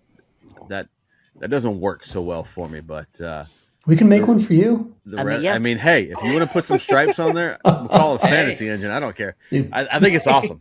I think it's a beautiful engine. There's some GS4s later in their life. Western Pacific had GS64s, which were the single nose, that were diverted during the war. When Western Pacific was done with their GS64s, they retained the tenders, but they sold the engines to the SP as parts. You can tell which engines got replacement pilots from the Western Pacific because they have all blacked out War Baby, but silver trim on the pilot still with the striping because it was harvested off the West Pacific engine. So it's not implausible for it to happen. See, that's where it's at, man. There I don't you know. go. I have a Vision Daylight, and so I probably wouldn't get another actual Daylight, but the War Baby there, that's a good You and me looking both. engine. I love Johnny's so much. Getting to see it, it's such a sleek, like it's just aggressive, but in a very clean way. Yeah, it does. It looks Love really good. I like it a lot. And this is late 26, early 27. What's your gut actually say on that, Jay? Which one of those two? That's where it's tough, where it's like for 26 we're pretty booked up on Steam except for the end of the year. The end of the year is where it's kind of, a crapshoot, where it could be these, it could be the A3s, it could be the Mountains, it could be the Pacifics. Pacifics are strong, Northerns are really strong because these are actually going to run with the Timkins, 4 Aces and the Poconos. So it's one of those where it's tough to say. Push them to 27. We've got a deal. I like that idea.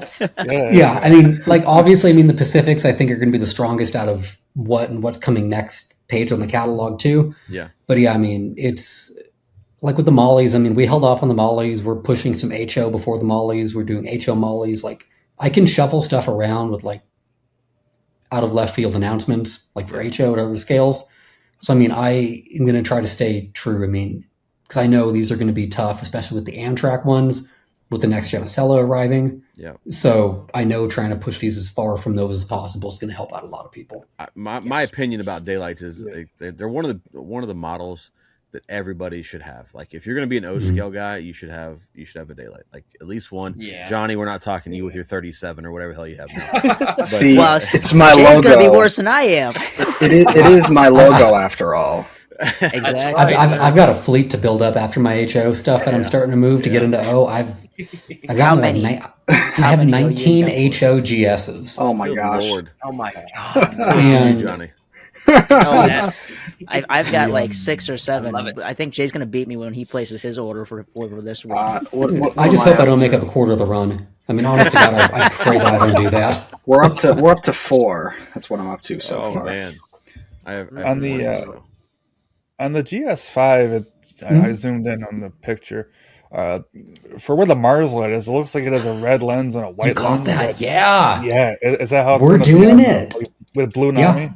Yep. Oh, If you zoom in, you can see the two yeah, different. you can I think see it's that. the two different That's lights. cool. We're yeah, freaking that's doing gonna be it. awesome. Oh, so are you going to do that for all of them? All of them in the sense that they will have the dual beam for even certain versions of 4449, like as the Freedom Train or as just other GS classes, they had the dual beam.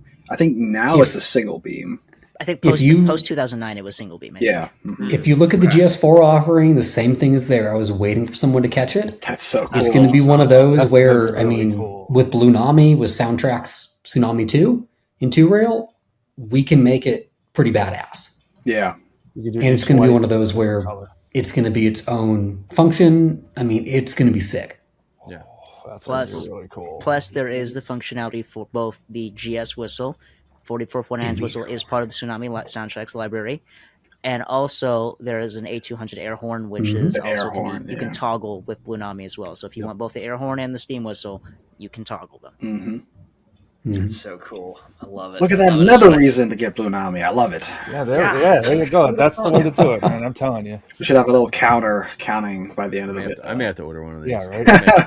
Are they going to It's have pretty sick. Are they going to have the darker smoke box for some of the certain offerings as well?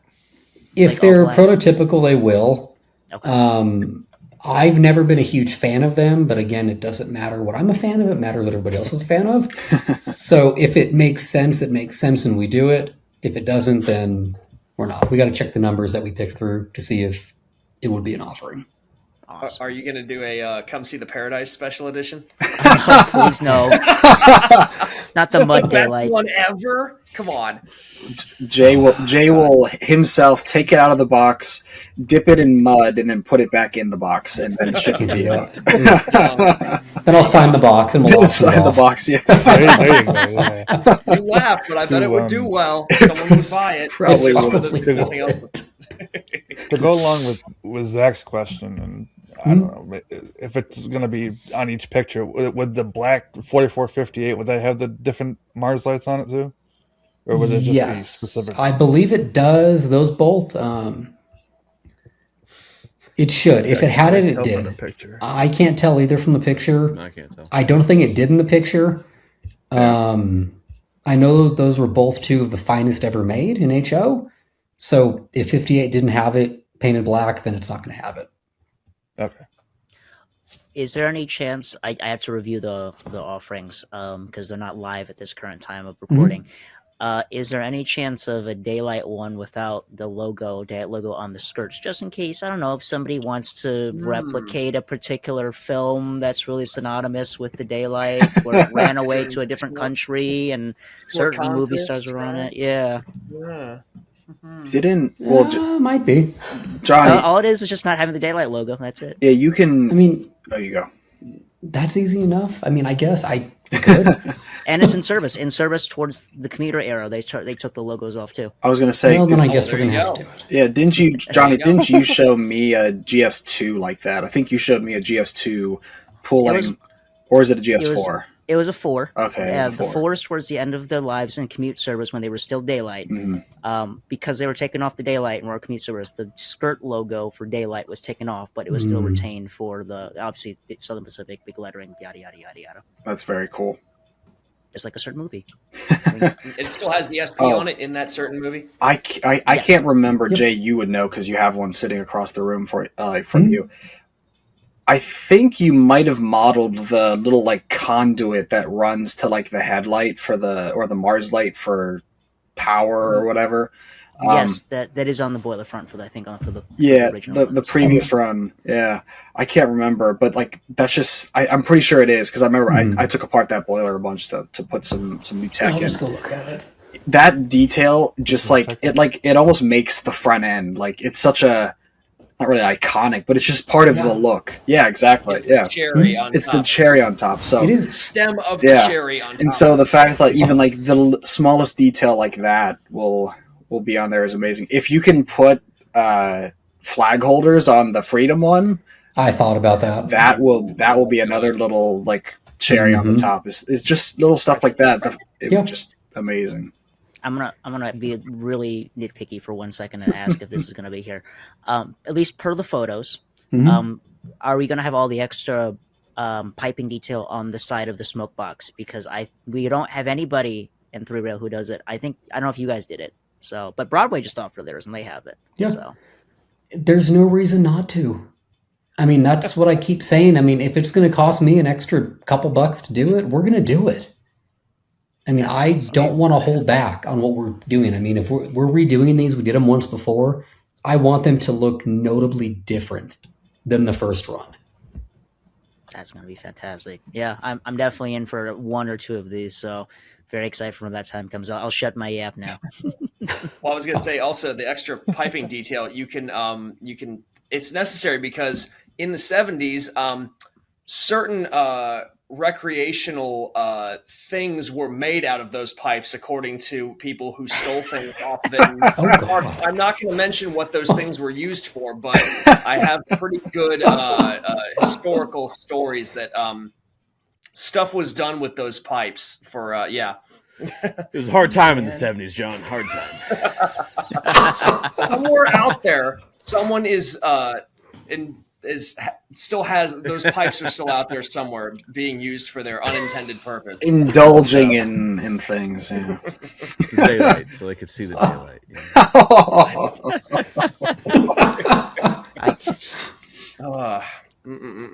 But yes, excellent offerings. And I expect nothing less from the kings of SP, no less. I would say so. But we also have. I love the GSs, but you're offering the best steam locomotive type that exists and will ever exist. Even though my name is RetroMikado, the Pacific is king. I'm sorry, it's just the best type of locomotive ever to exist. We got some more southeastern love, the FEC Pacifics. So I'm thrilled to be doing these, not just because Carmine will stop harassing me, but because He is persistent. Let's move to something else. He asked for my phone number, and I'm like, no. You have me on Discord, you have me on Facebook. No. Love the guy to death, but like I'm saying, the most exciting part about these is that, yes, we're doing Florida East Coast Pacifics. Yes, we're doing a whole slew of versions, but we're doing them at $21.99. That's awesome. Wow. Good price. Wow. That's a good price. That's awesome. That's going to be the cheapest we've done O-scale brass in quite a long time. That's on target with other brass hybrids that other companies make. Yeah. Yep, it's very competitive. I mean, that's the idea. And with these guys, I mean, we're not holding anything back. They're not a hybrid. It's 100% brass. I mean, it's going to be true to the prototype, and we're coming in at $21.99 on these. Solid. So good. And the fact that you can still see this one running, and I didn't even know about the Gold Coast one. I don't know enough about that. It's just so cool. There's again, these things that people never thought they wanted, didn't know about. You probably thought they would never get made, and you need to make a custom. But now here's your chance to own. So I don't follow very many railfan people, but the few I do, I always see this engine popping up because it's always running. It's just always running. Yeah. Fun fact: I live in Florida. I've never went to see it. Exactly. just like Now you have to. now, just like Mr. B&O hasn't been up to Baltimore to see the museum. Yeah. You know, I don't get out much. You know, what can I say? I got a paper pre-order. What's up, Matt? What's up? So if Get up here, we're doing that. if John orders Molly's in quantities of yes, do you think Carmine's going to order these in quantities of yes? He for sure will. But Jay, I need you to make one edit to this page on the FEC 148, the U.S. Sugar. Can you also put another slash and put the Carmine Crew Deli special on there? You can really make him feel like he's part of the crew. Can we get can we? I think he already does. This is his photo. I know it. I've been talking to That's him in the cab. I know it is him. I know. Let's make him the actual crew figure. I don't know how much it would cost to do a casting of just Carmine, but that would be awesome. I mean, I've been hitting him up for photos, and I'm like, dude, you know what's coming. I can't say it yet, but you know what's coming.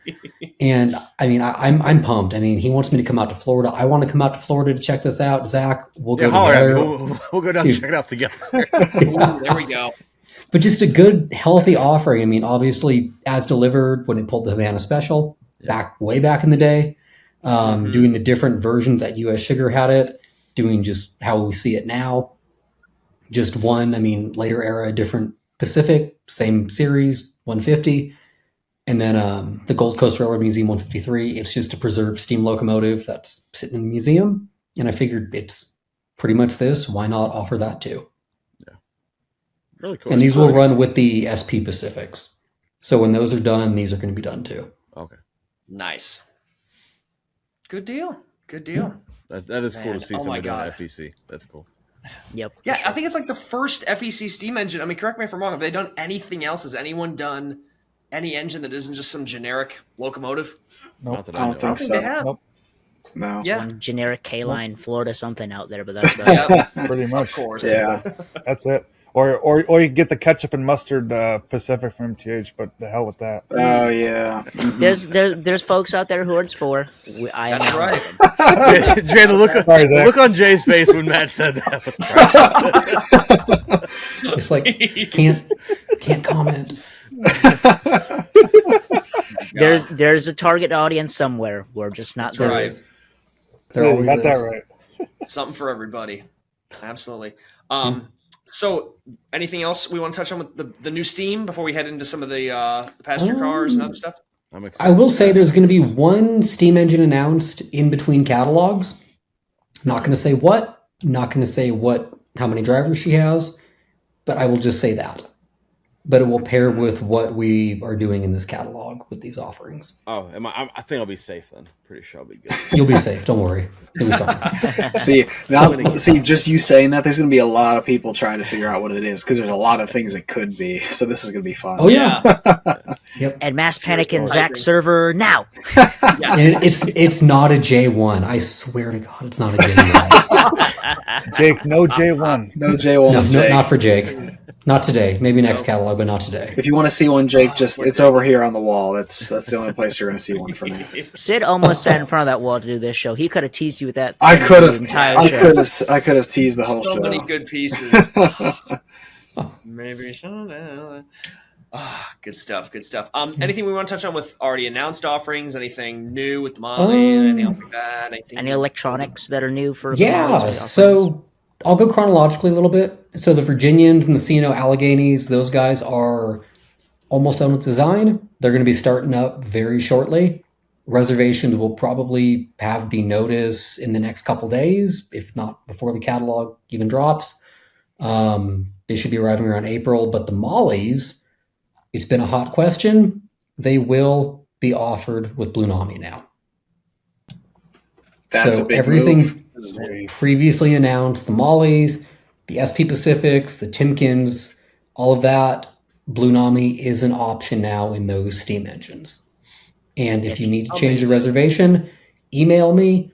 Be patient with me because a lot of people will be, because a lot of people have been asking, but it will get changed. And it'll be just like all the other ones, $75 more for Blue Nami, for what we talked about earlier. It's just how it goes. There's definitely going to be another like 25 Molly orders on top of it now. Sure. Like, a lot of people have been Yeah. holding out from what I'm hearing too, is they're Yeah. like, well, we'd get it, but Yeah. we don't want, I'm like, okay, just, we'll see what happens. And you Yeah. added the new road names too. The like Chesapeake Western, AC and Oh, B, all that stuff Yep. you didn't see yet. He added some more stuff on there Yep. too. So lots more opportunities. If you're on the fence, you have no more excuse. That's right. Excuses Get gone. it. Don't be on the fence like the guys with the E8s, because we're recording this on the 15th of December. In the past 15 days, I've gotten like 30 E8 orders. And I closed Oh those my God. 16 days ago. wow. And I can't add any more. Ray Because the from looking at contract you- is signed. It's done. I can't do anything. Ray from looking at you missed out. I told you 2 months in advance. Like, and we're not going to be doing it again for a hot minute. It's been we've done those guys a lot because people keep asking. I mean, adding the many. new road numbers. I mean, we've doubled where we were when I took over Sunset in September. I mean, it's a strong, strong project. So we're not going to be doing those again. I mean, in the next 2 years, I can promise you that. Zach, didn't you order the maybe, B&O ones? You gotta say, Zach, Oh, you're in the it's same boat coming. as I am. The E units, I did. yeah. I Yeah. did ABA, just let's get the whole thing. Hell yeah. I guess I did the late maybe paint scheme, because that's my favorite. No, it's a good Need scheme. it. There It's you a go. good scheme. See, Yeah. you delivered though. I mean, like I told people, get your friends. I mean, you got people to order them. I mean, we broke a dozen on those, and I'm like, shit. He did it. People, we don't mess around. It was We big want to me, like you did the ABA set, right? And you're Yeah. actually going to produce B&O colors. I won't get purple and white B&O. No, of course not. We use paint chips. I mean, our paint chips are accurate. We've got the books. I mean, it's common knowledge. Yeah, It's out there. that's what I've always thought. B&O's been Yeah. around for a while. Yeah. So. It It's is. very good with historical keeping. It is the like, OG. It's the original. So It is. Right. It's just the best. I guess The best and only. Get maybe it. Right, that's the only. I guess maybe a question on releases that you've done. We'll use the E8 as an example. Like if you have like a bunch of standby people that have those you have like a counter for those or something. Like when you do the next run, those will automatically be like put in or something. If it's not too far off, they will. I mean, the standby guys, every so often they get lucky, like the Chargers. I talked to Scott today. We have 4 Chargers left that were unclaimed out of the entire run. So I have to go through my list chronologically. He does as well. I don't think anybody that I talk to regularly is on the list super high up, but that's kind of how it goes, is we'll go through that first and then we'll move to a second run if, the numbers are strong enough, like the Chargers P42s. They're strong, but we're doing the next gen Acela. We're not announcing those yet because I don't want to hurt people more than this catalog already is. I was gonna say too much. Don't hurt Yeah. people too much. No, that's good though. I'm sure people appreciate you being considerate of that. Want to support your favorite O-Scale podcast and rock some awesome merch? Well, now you can. We've teamed up with Redbubble.com and have come up with a great selection of gear that you can get right now. They have everything from shirts, hoodies, stickers, mugs, bags, you name it. Heck, you could even get a wall clock with us on it. All this great stuff and more at Redbubble.com. Links are down in the show notes, so grab yourself some gear and rock some awesome podcast merch.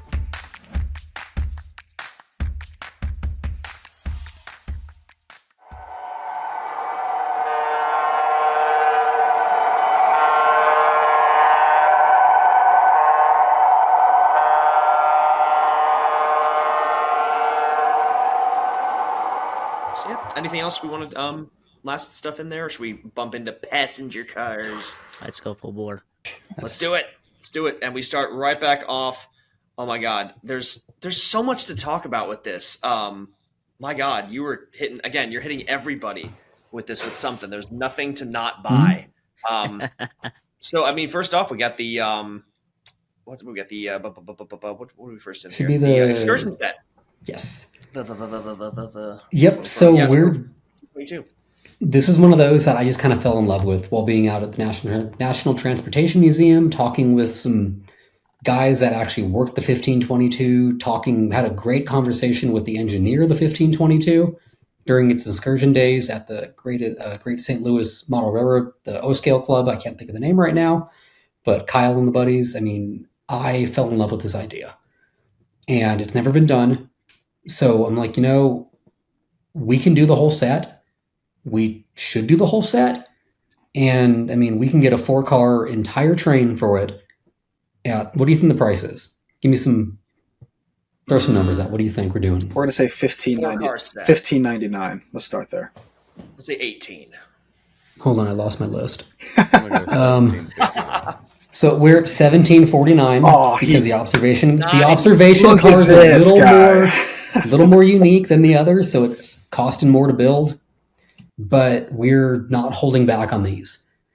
Again, awesome. like we talked about last catalog, like I talked about with Zach, the first stream I ever did, is we're doing super detailed interiors on every aluminum car offering from when I announced that Empire Builder on out. And a fun little drop too, I think I've said it before, but we're doing it on the UPs as well. Because design is halfway through on those. I'm like, let's do some lamps. Let's see if we can get some credenzas. Can we do some stickers for mirrors in there? Since we paint the walls, why not?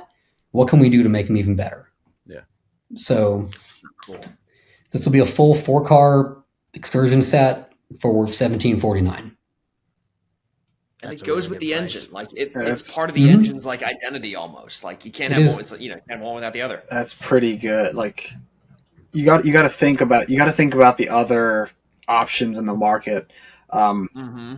You're probably not getting super detail, and you're not getting just all the road specific stuff. Period. So like that's a really good deal. Yeah, I mean, it's the going to be price will be exciting. the same with other options, but Yeah.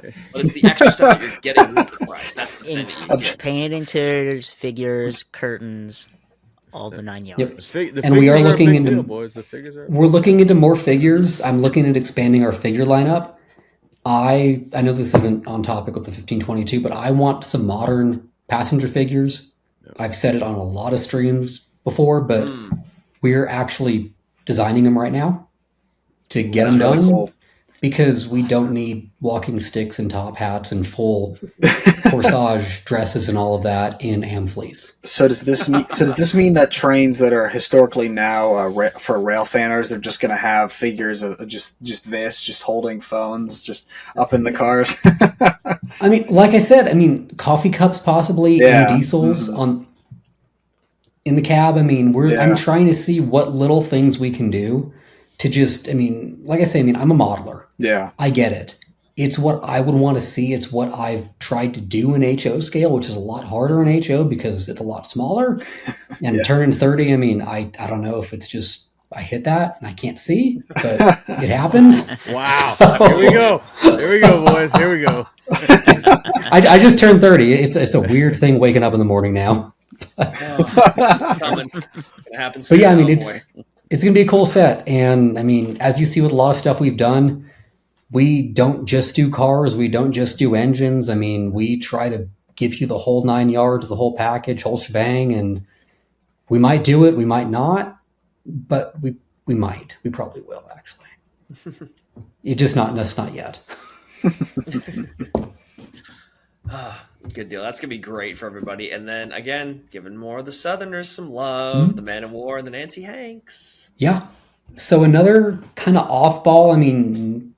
I've gotten a lot of questions about it. I didn't know it existed until York, but it's one of these where a lot of people are interested in third rail, Sunset Models, Golden Gate Depot, but the price is the biggest limiting factor. And seeing that the shortest consist we've done in recent history for aluminum has been 6 cars with the Super Chief last year. You can get the entire the entire Man of War with each individual named car. They're named after military installations down in the South. You can get the full set you're paying $16.99 for the whole set, and you got the whole train. And if you have an E unit of ours, if you have an E unit of another manufacturer's, Central Georgia, run it with it. That's the entire set. That's solid. And if you want to step it up, you get the Nancy Hanks. Nancy Hanks came in 6 cars. That's what I'm running it as. It technically ran as 10. So, but if you don't want the full 10, you can get the 6 cars for $2,500 and add the other 4 cars for $1,600. Or maybe by the time this drops, I might even make even a better bundle deal. Who knows? Third rail bundle deals. That's going to get people in the door. There you go. Clay, you got through to him. You got through to him. Pat yourself on the back. What kind of, besides Clay pushing it to me super hard, I'm a huge ag guy. I ride horses. I've shown sheep, shown cattle, all that stuff. And the fact that these are named after race horses, I told my fiance about it. She was super jazzed. They hold a little place in my heart where I'm like, this would be cool to see. That drumhead on the observation car with the horses, that's pretty sick. Hell yeah. Yeah. And again, just getting more Southeastern love. I absolutely love it. They've just been always HO. HO always gets them and never O-scale stuff. Now we're finally starting to get some good representation. Mm-hmm. I love it. Mm-hmm. Very good deal. Very good deal. Well, going from vintage, we go straight into modern with stuff that is extremely anticipated all across you got Canada, you got Florida, the venture cars, right? The Siemens venture cars. Yep. So we're really going out here. The Chargers were a massive, massive hit. I don't have to say it again. I've said it before. I'm well deep in the triple digits on standbys and second runs just on the current offering of Chargers. It doesn't make sense to not do these. I mean, Brightline, I think is cool. I've seen it. I've been to Disney World. I got hit up really hard about Brightline by a few of our Instagram friends while we were at York. I think it'd be cool to see them done, but they also pair, I mean, with Via. I know our Canada guys have not had a lot of love besides the Via P42s we did in recent times, so I'm like, let's just do them. The do Via, we do Ontario, Northland. I mean, like I said, our foot's back in the door in Canada, and there's a lot of hungry modelers up there that want good prototype models. There's also see. one that's here in the United Yeah. States who's also very hungry for it. One very Send it passionate back Long to Islander. Dan, you said Via, and Dan perked up somewhere. He sneezed. sneezed. Someone Yeah, must be talking about me. this is Him or Chewy. yeah. There's Dan is the reason. I mean, Yeah. Dan pushed the Via. Dan introduced me to the old engine house in David. I mean, Dan is it's a good. huge driving force behind this and kind of just realizing that. I mean, I knew Canada was there. I've wanted to do the Canadian for a while now. But I mean, talking to guys in Canada, like the hobby shop in Canada, and hearing what these guys want, I'm like, let's just do it. I feel like And we're doing cab cars too. I feel like the entire modern section is Dan and Tony. Is like this is like their section of this catalog. There's just so much stuff that you would never think would be made, or just I didn't even know about half this stuff. It's really cool. I don't They think deserve it. I don't think a single day goes by where Dan doesn't ping Jay with another modern transport, like modern, like rapid transit something. Like it's every single day that he pings Jay at minimum once, if not twice. Yeah, Yeah, that's a quiet day. Oh my god. But he does a good job advocating for the modern stuff because a lot of guys here are transitional era, Steam era. So it's one of those things where, like, well, I like the Steam stuff. Like it's overlooked, but it's a growing demographic. There's a lot of new rail fans in the hobby. So having someone like Dan and Tony to advocate for that is fantastic. Mhm. Yeah. Got to steal them from HO. All the modern people are in HO. It's like, no, Yeah. good rail. Come over to the dark side. They exist here too. I mean, but these are going to be fun because with the Via, we're going to be offering a 4-car set. You get 3 coaches. You get the cab car, $18.99, and then for Brightline, Ontario, and Northland, it's going to be about $4.59 a car. And I'm probably going to piece those maybe 3-car sets just to give people a taste with add-on cars too. I know people love the sets. Maybe do a 4-car set. I'm not sure yet because we're still tweaking the website. Is the Brightline supposed to have 2 cab units on it? Or is It one? does, yes. It does. It has 2 air chargers on it. I don't know about all that. It's a lot of power. It's a lot of power. I mean, I feel like me living not far from Brightline Station. I kind of want one, but I'm just I don't know. Do I need that in my life? I mean, Will you regret it when they sell out and you can't get one later? That's the question. Nah, pull the man. I got a lot of trigger on steam it, right? engines I can run. It'll be all fine. It's not a big deal. Well, you got a whole other server of people to convince to buy them in your steed then. So That's right. Oh man. Yes, indeed. Good stuff. Good stuff. I'm excited for a lot of our friends getting to have the modern stuff here. We got some more coming down the way, but before that, quickly back to mid-century and also into modern a bit too. You're doing a lot of fill in the blank, gaps we've had with Amtrak stuff. You're getting transition cars, heritage baggage, all stuff we've needed but have not had and have had to settle for other stuff. Which is fine for some things, but this is that kind of thing, again, you don't really think about that you need until it's like, yeah, why don't we have that? Why don't we have this very specific thing that is like easily doable and is a very big part, like the heritage baggage cars. I remember those all throughout, like that was a huge part of Amtrak's identity. That was like, oh, hey, look at that cool old car. And like I think you guys doing the Pacific, the parlor cars and stuff, the lounges and everything. Yep. That's going to be so good. That's like a huge part of what's the one that goes up the coast? The Coast Starlight. Yep. Starlight, Yeah. yes. I've ridden in that car. I mean, I grew up, in the Bay Area. I remember being at Oakland Jack London Square Station, seeing Coast Starlight come out of Emeryville. And I remember the Bud baggage cars on it as a kid. Yep. The material handling cars, all that fun stuff. And I figured since we're doing like the next gen Acela, we're not going to do another Amtrak set. Again, it's the idea to hit the different Amtrak modeler as we are with the early diesels, where the Pacific Parlor ran in 4 different phases. The transition sleepers, again, I mean, 4 different phases. Heritage baggages were all over the place. And it just hits those, I mean, 70s to 2000s decades. And I mean, the transition cars, I know we didn't do, I have a very healthy standby list or just interest list from Scott for the transition sleepers. So I figured it's a good time to offer them now. It's going to pretty much mirror our current pricing for bi-levels. I think we're about $469, $479 on the bi-levels. The baggage cars are $419 each.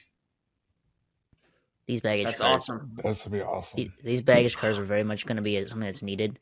Oh, yeah. Since Dan isn't here, I'm going to echo some of the things he told us when we were previewing this previously.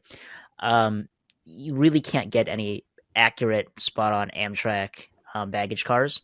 You can try to get the K-line if you want them in aluminum. You have the K-line one, but that one's super shiny and polished. So if you like that, obviously that's for you. But it doesn't necessarily match well with some of the newer offerings because of its age. So if you want to buy that, this would be a good way of doing so. I know MTH had made their own offerings. However, you also have the issue of trying to buy these secondhand. You have to buy a 5-car set.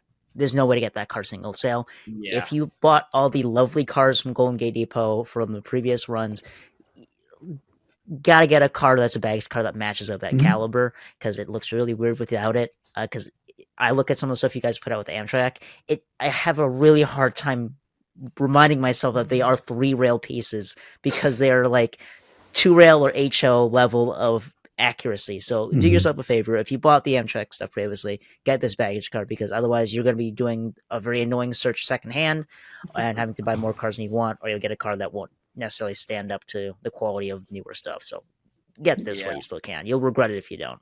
Yeah. And that's, I mean, like with the, sorry.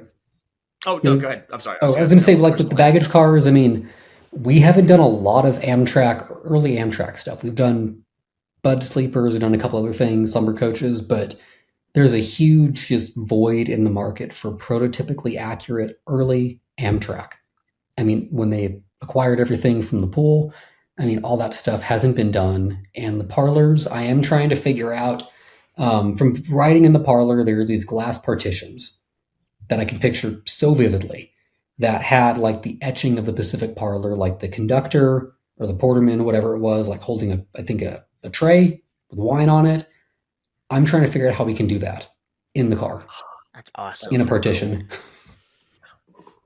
Oh my God. Yeah. I remember the first time I saw, it was probably one of the first Golden Gate Depot cars I actually saw, or it was either third row Golden Gate, I can't remember which, but the slumber coach you just mentioned, that was one of the first cars I saw from you guys in person. I was like, I hate this, because if I ever do Amtrak, I can never, ever do anything but this caliber. Like, it just was like, it's just, I don't want to play with you anymore on the other stuff. It was like, oh my God, how can anyone live without this? It's amazing. That was the very first third rail piece I owned. Was that? Oh, yeah, that's right. Yeah. And the Golden Gate, so technically. Oh, man. Honestly, I still wish I had it. But disgustingly really good. Nice. Honestly, it's like when I look at, I had that in the one of the N&W sleepers, and my God, those are beautiful cars. We'll talk about it later on with shorter Golden Gate trains. But my God, those are beautiful cars. Fantastic job. So the baggage cars are going to be nuts. Like, if the What's slumber so coach funny over there?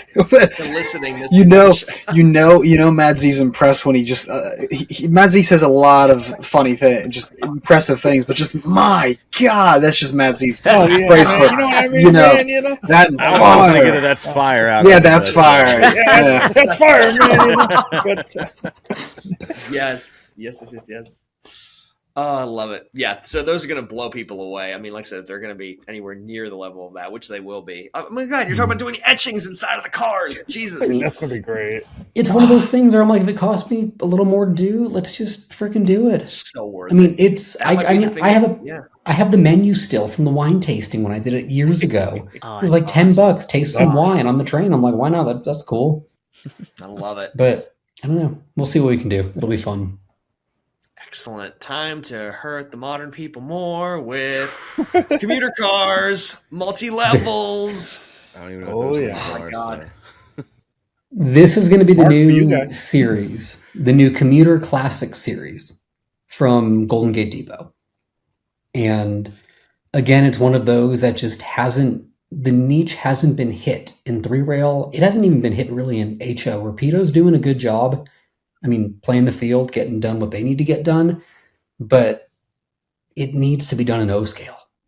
There's a lot of demand for commuter stuff. And with how we do stuff, I've talked to the factory, we can do these. We can do the C1s from Long Island. We can do the C3s.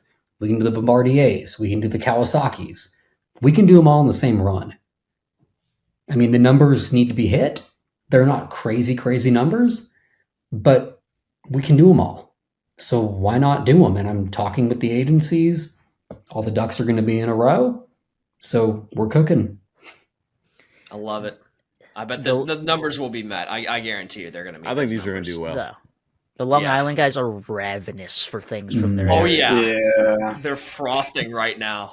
Well, speaking of someone who's frothing at the mouth, my God, when we were working with Jay on this one previously, and he was kind of showing us what he was considering, Dan was just kind of silently nodding and approving of certain things when the council convened. And then we got to these. And Dan got so excited, you could hear him tripping over his own words. He couldn't speak straight. He was so Literally excited. could not get it out fast enough. He was so pumped for these. He was making spreadsheets for Jay of different offerings Yeah. so quick. But he's been such a huge driving force. I know, Jay, you work with him directly for for a lot of these, but these are going to be fantastic for a lot of you East Coast Transit guys. This is for you guys. I mean, what are you waiting for? If you're in the modern stuff, you got to grab these. Yeah, there's no excuse. This is like every day you will see these. They're all over the place, up and down the corridor. Everybody's got them. Long Island, SEPTA, Mark, for God's sake. Yeah, Mark! Yeah. Finally! We get Mark cars. Oh my God. Your engine can pull something finally. Exactly. Yes, Yeah, 40 yeah. years. 84 years. So I will read the God. little snippet here. I know we haven't done that yet, but I do want to put this out there. Just modern commuter railroading arrives in O scale with the first ever Bombardier multi-levels and Long Island Railroad C1 along with C3 coaches. Each crafted with accurate body profiles, full interiors, and crisp contemporary paint schemes. These models bring the look and feel of today's busiest commuter corridor straight to your layout with unmatched realism. And for those building a complete Long Island roster, let's just say motive power to match isn't far behind. What an awesome and terrible time to be a Long Islander. Like, take that as you wish. Just based off how nice your chargers were, I can almost visually see these looking like the exact same quality. Yeah. I think they're gonna be, I'm scared. I've so never scared. seen one of these things. I've never been on one. I think they're going to come out really cool. Yeah. And these will be coming out in a 4-car set. You'll get a cab car. You'll get the toilet, non-toilet, a combination of those at $18.99 for the 4-car set. I got a question while you're talking about cab cars. Sid, maybe you can attest to this a little bit more, but Blue Nami doing having like prime mover, horn, bell, HEP generator for cars like that. Would that be something that you guys look into?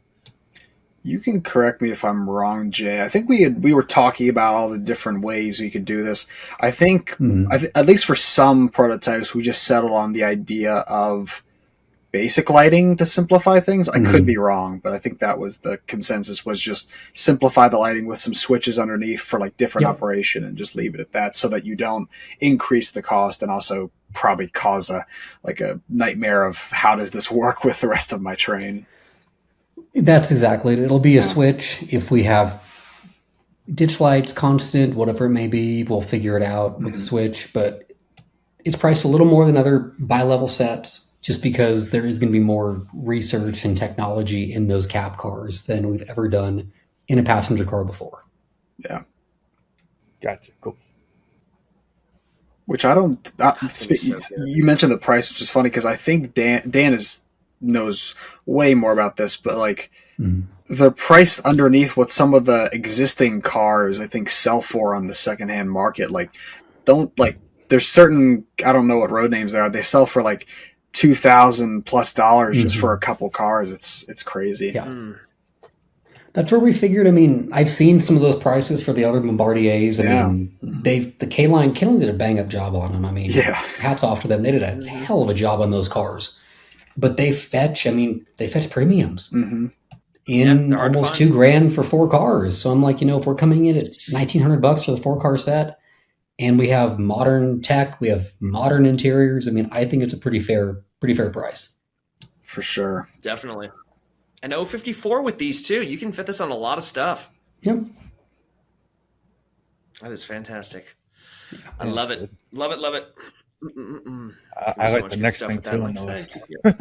Oh, I bet Zach is most excited for the next Oh, offer. come on, All of these. Yeah. Come on. Telling you, coaches. It goes with that green Scotsman's got to pull thing. Yeah. Yeah, so we figured we couldn't do the A3 without doing some coaches. I mean, we're pretty much doing the same offering as we did before. We did those guys in brass. This will be aluminum. They'll be a bit cheaper. Same thing. We're doing 3-car sets, 4-car sets. Pretty straightforward. Pricing on these guys, we're looking at... I thought I wrote it down. I did. So yeah. 4-car set, we're about $1,800. 3-car set, we are at $1,349. It's Not fantastic. bad at all. Not bad at all. Good.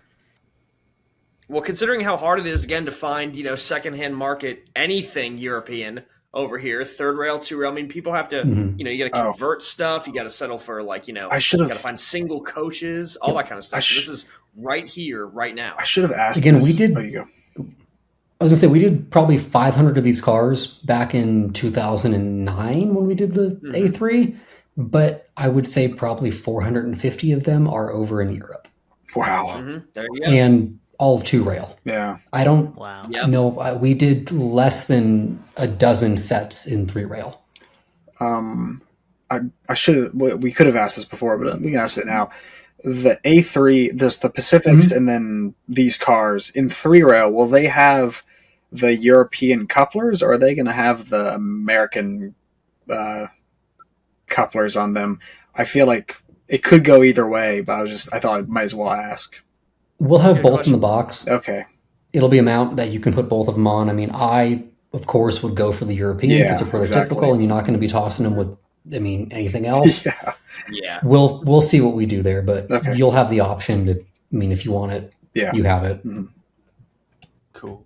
Oh, in the picture there with the 2 cars connected together, is that how they're going to be? Do they share a truck? They do. There's a pair of twin coaches. The DIA 171 and 180s are twins, so they're articulated. Okay. They'll run together. There'll be a 2-car or a 4-car set. You get 2 of each, and Cool. That's pretty cool. I like that. yeah, Cool. This is gonna be Johnny, neat. can I run this with anything I have now? Probably, That's I a don't John know. question. You probably could, man. Honestly, I got a hall class. Hey, just say it's a heritage railroad. Just call it.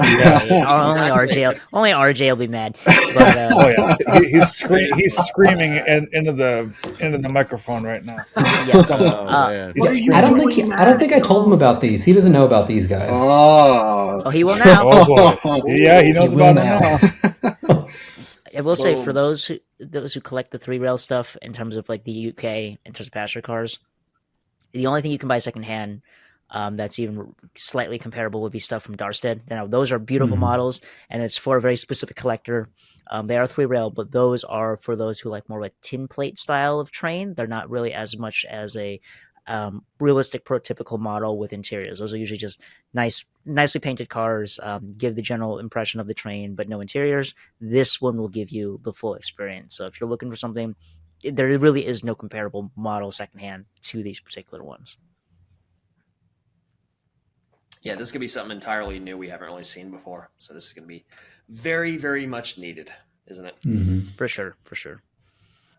Love it, love it, love it. And then time to hurt Sid again with the Huns and the Arrow. Now we can get to something proper. Okay. Yes. Get excited Yeah, about but day two's I next. support that statement. Come on, Zach. I support that You got the statement. perk. Oh man. See, we're doing the Pocahontas for the first time. We're doing the Poet and Arrow again. This time we are doing her in blue as well. Yeah. Apparently I that need Eagle those, so I've 65, been told, Zach, come so. on. Yeah. Doing Yep. both is, Yep. is a big deal. Like, obviously, you mentioned you did the Arrow before. Pocahontas, similar train. It was just night versus daytime running.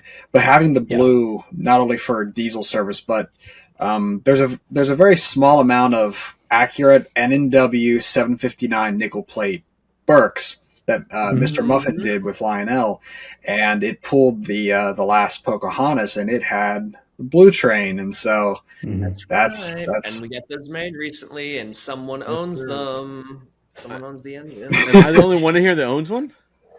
then John Yeah. John sort of had. I was supposed to. I kind of have one. John Kinda not have- half owned one. and Sid punked out and didn't get one. I guess I did not get one. I did not get one. It's 70s. He didn't do it. But this is Yeah, man, going to be a very cool train. There's not a lot of passenger car options for N&W in 3-rail. There's like very nice heavyweights, but not a lot of streamlined cars. So this is going to be awesome with all the super detail and Yeah. So, question there, Jay. Are these going to come in? All these are 5-car sets or 6-car sets? These are going to be 5-car sets, 5. and they're what's- priced at $19.99. And for the problem is 5-car set. I need all 3 of them. That's the problem. That's the terrible problem. But I mean, I'm discounting these cars. I mean, everyone knows our pricing on cars. I am discounting these so we can have a nice, crisp, even $2,000. No, I For the feel full like set. that's a fair offering at price wise from you guys, and I may have to get the blue ones. Maybe we're not getting an engine. Maybe we're just getting past. I gotta get the blue. I got the for the 759 Berks. yeah, The blue ones, yeah, man. We'll that's have what the you gotta full do, man. train, and then we just gotta get the tender made, and that's it. it's You got very. full compass. There's a Yep. decent chance you'd be the only person to actually put all of that together properly. Yes. Yeah, Sid, you probably would. you don't be. got to sell me more stuff, Sid. Come on, man. Give me a break. Give me a break, man. N&W. Well, I might get Brendan to buy the blue Oh, if set he- now, Sid. Oh, that because he that wants would it. be He wants the full impressive. train. That would be Yeah. impressive if you got him to get that set. He's But- the one that got it done, so I mean, it's only natural. But after seeing those Texas special cars, I can't even imagine what these are going to Sid, look. you don't got to keep going, bro. You're not helping. I'm saying it for Stop, he's already dead. I'm saying it for myself. I want these cars so bad. I've owned so many N&W sets. Like it's time. I wanted the. I was so happy when because there was a bunch of other passenger cars that were similar that he was making. I was like, it's time. It's time for the Arrow to return. You laughed at me when the Lark came out. Now it's your turn. But good deal. Good deal. Fortunately. Yeah, well, I have more cars to pay for, so. And the Arrow wasn't a big run the first time. It was Yeah. a smaller run, oddly enough. And I think it went back to when you're talking to Scott, it just kind of went back to kind of our market reach. I mean, 7-8 years ago. Yeah. Where now it makes sense to run it again, makes sense to do the Pocahontas, makes sense to do it in blue, because he had no requests back then to do it in blue. Yeah. That's nuts. Sid, send me a Yeah. picture of the blue cars. Yeah. I'll have to send you some photos. I used to own an MTH set. Shut up, Josh. Shut Yeah, up. I would say only MTH's done them in blue. I love it. Yeah. It's this name has been like burned into my mind. Banner blue. That's what they called those cars. Banner blue cars. Like I used to own a set from MTH. They made like one time, and it was a pain to assemble for a bunch of shells. But people love that color. It's weird seeing anything N&W that isn't black and white or maroon and gold. That blue it's real cool. Yeah, and it doesn't help that I got the 611 with the Pocahontas just staring at me Exactly. Right right there. now. With the 759 literally sitting right behind it. You did this to yourself. You didn't put anything out. Man, it's Yeah. terrible. I'm the last person I would have suspected. Jay, aren't you also doing ACL and RF&P power as well in diesels this time around? I think you are, aren't you? For the E8, we are, yes. Yeah. Yep, Those we are. pulled trains on the N&W too. They released. Yeah. So if you got Yes, they those, now you have a set that you can buy those with, even if you don't get even if you don't run N&W Steam, you can run those with your E units. See, us history nerds are the worst. We tell you things and Yeah. combos you never would We'll think stop of. that. Any way They you suck. want. This is John, good. I don't need any We'll more help from find you. a way. I get enough information from John. Oh, I'm no help to you. No, you're no help to me. You cost me money every time I talk to you. It's terrible. Vicarious purchase is the best. Yeah, that's it. You don't want That's to how own the do boat. it, You want to man. be have the friend that owns the boat. This- That's what Yeah. you want to do. This is something Yes, else. I'm This is just Or you got to be. this like, is me nerding out a little bit as well. When we were researching this set and just also thinking about doing the Pocahontas as well, it's so strange that this is like one of the only sets and like set of cars in real life that always just stayed together and they didn't mix and match a bunch of stuff. They might have like removed skirting over the years, but it was always like roughly 5 cars, sort of like the Cincinnatian, where it was just a very strict train. Yeah. Yeah. So it's cool. Also, if you're buying the Pocahontas, buy lots of head end because that and the Cavalier Yeah. had all the head end Yep. on it. The Arrow, you don't need any. No, nothing for the Arrow. That was the fast one. That's the one to buy because you don't need anything else. Yeah. Come on, Zach. So what he's saying is, Zach, you could buy just the Arrow and be done with it. There we go. Yeah. I'm just gonna Right? probably get the Premier blue train. cars and be done. Blue with it, cars so, and be done. Good idea. There you go. So blue cars. Pocahontas. There you go. Yeah. Love We'll it. see. We'll see. How Love goes. it, love it, love it. Good stuff. Well, now, anything else on the current cars you want to go over, or are we pretty good there? What do you think? Current passenger car offerings? Let me see. So, like I said, I'm looking at the UP Heritage CAD so far. It's looking really good. You can see the dome. Is it the dome coach? Dome lounge? I think it's the dome lounge in there. We're getting the roof proper. I've seen all the little lines in the roof in the CAD. It looks really great. That's really it. I mean, I don't know. Not much to touch. REA reefers are coming along. Everything else coming along. Heavyweight coaches have had a lot of add-ons for new roads. I might be breaking those up on the website, kind of spreading them out because there's a lot of different things going on there. Again, that's going to be a huge, huge run for us because it's been a while since we've done coaches and sleepers. But in regards to that, we're going to keep doing, I want to see in the background always either coaches running, like diners, head end, observation, just always kind of just chilling in the back because they're always needed. At $250 a piece, they're always needed. People always It's want them. such a good deal. It's such a good deal. Yeah. And the last current thing I want to touch on is the Yampa Valley Mail. That's our little 2-car Rio Grande set that was supposed to run with the Prospector, didn't run with the Prospector. I didn't get the numbers into Scott because I didn't know he was starting the Prospector this year when he did. So it's a 2-car set, $929. You get a RPO, you get a dome observation. Don't That worry. is the entire train. The whole I thing love is that 2 set, cars. man. Pulled by That's a PA, and that's it. I need to be a Rio Grande guy. That's the way. 2 to do it. cars, man. Yeah. That's simple. Two cars, hey. I'm switching. I'm going to Rio Grande. I'm out of here. Shut it down. Shut it all down.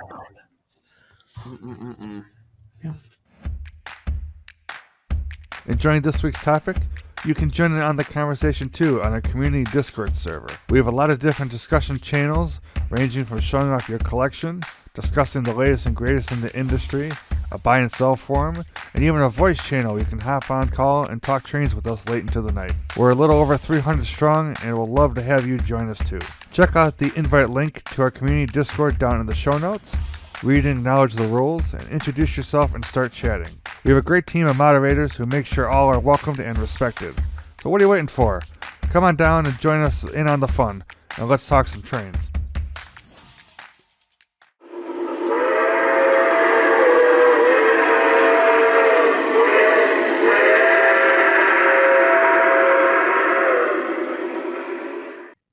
Good stuff. And then we get into freight. Getting some freight stuff. And Yes. not just any freight. It's exciting. Aircraft cars. Aircraft What we got here, cars. I am calling these the rail shaking rolling stock series because I love the name. That's they're awesome. not just pieces of rolling stock. We all know Travis here. I met Travis at York. I hung out with Travis. I went to his house and ran into Zach and some other people and had no idea they were there.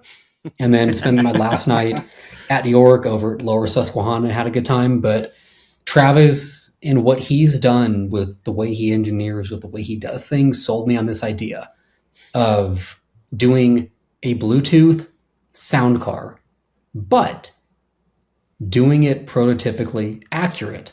And not just a box car, not just an auto rack, whatever it may be, doing something unique. So what these are is that they're 60-foot flat cars with Boeing skyboxes on them. General Dynamics, Lockheed Martin, this is how they used to transport aircraft parts. 60s, 70s, stuff like that. And we're going to be doing, you connect with your phone, you can play music, do whatever you want. 2-speaker, 1 subwoofer. I don't think anyone's done a sub in a piece of model railroading rolling stock until us. I mean, someone might have, I don't know, but these are gonna hit. I heard Travis's design. These are based on Travis's design. I mean, Zach was there when I was just floored. Yeah, I got one. They're solid. They're really cool. If you're buying the Lionel sound car, save your money. Just don't do it. Buy one of these. Way better option. No, don't say that. We respect everybody. You heard it There's a here. certain customer base that likes those. These No. are Yes. Buy these. If you These want are something insane, cool, though. if you want Yeah, something if you've cool heard worth these your in money, buy person. these. These are going to be That's so good. And these will also be available without sound too. If you don't want sound, how our much are they price without for the sound? without sound they're about $139. That's solid. With sound they're about $239. That's solid too. So it's costing. I mean, you can do the math with premium speakers and subs. I mean, I'm not marking up really anything. I mean, Zach knows what it costs to build one of these cars out. I'm doing it for you guys. Yeah. I want to see these done. I love my Bluetooth speakers, like whenever I'm doing random stuff, and I'm like, what's better than having it on your layout? Mm-hmm. That's gonna be so And a perfect cool. car for it too. Like this just is such a statement piece It as is. a car. You know, This because like mine's done in a Berwick, and so I think the price is similar to that without buying the Berwick. So I think this is a solid deal. You got a good package going here. Yeah. I love I it. need I love another it. And then sound car. continuing exactly. Oh, everybody needs them. And then to go with it, you got the freaking airplane fuselage. Yep. To go with it, this is paying tribute to our old commander-in-chief, Scott Mann, who was our aircraft guy. Oh, cool. He worked for Lockheed Martin down at Skunk Works for years before taking over Sunset. He's been asked about this project. As much as I told him that people have asked him, he doesn't remember, but they did, because I've talked to a lot of people that have asked him. Then we laugh about it. It's funny, but I'm like, I've seen these in HO. They're badass. I've seen them in N scale. They're badass. I've seen them in O scale, 3D printed, and I'm like, these are pretty freaking cool. Why don't we do them? It's an 89-foot flat, Boeing 737 fuselage, and you get a 60-foot flat with it, with a different skybox, little cap compartment, whatever you want to call it. You get that, the 2 cars, the plane, the box for $500, $499 out the door. That's awesome. These cars are really cool. I had one of the 3D print ones for a video. I think Chris had it. It kind of went around to a bunch of us, and it's just such a cool car. It's definitely a statement piece, and it's so cool to see. If you pair the skybox car with this, like that'll be a unit of a train. An absolute unit. Yep. And I mean, I'm so stoked about this whole series with aircraft. I mean, we're already in design with this. They're already working on That's CAD nice. for me. I'm that That's stoked. so cool. You know it's gonna look good. It's gonna have that perfect, that green kind of Mhm. metallic sheen that they have too. That's always so like a part of that. They kind Yeah. of just glow, Yep. don't they? We're figuring out the tape over the windows, how to do that, how to get a little different texture. I mean, I'm not holding back on these because, like I said, I mean, I'm so thankful for what what we're doing. I mean, taking over Sunset. Like, I feel like this is a good way to kind of just show respect and show what he's done and how he's carried the company on, and just like, this is for you.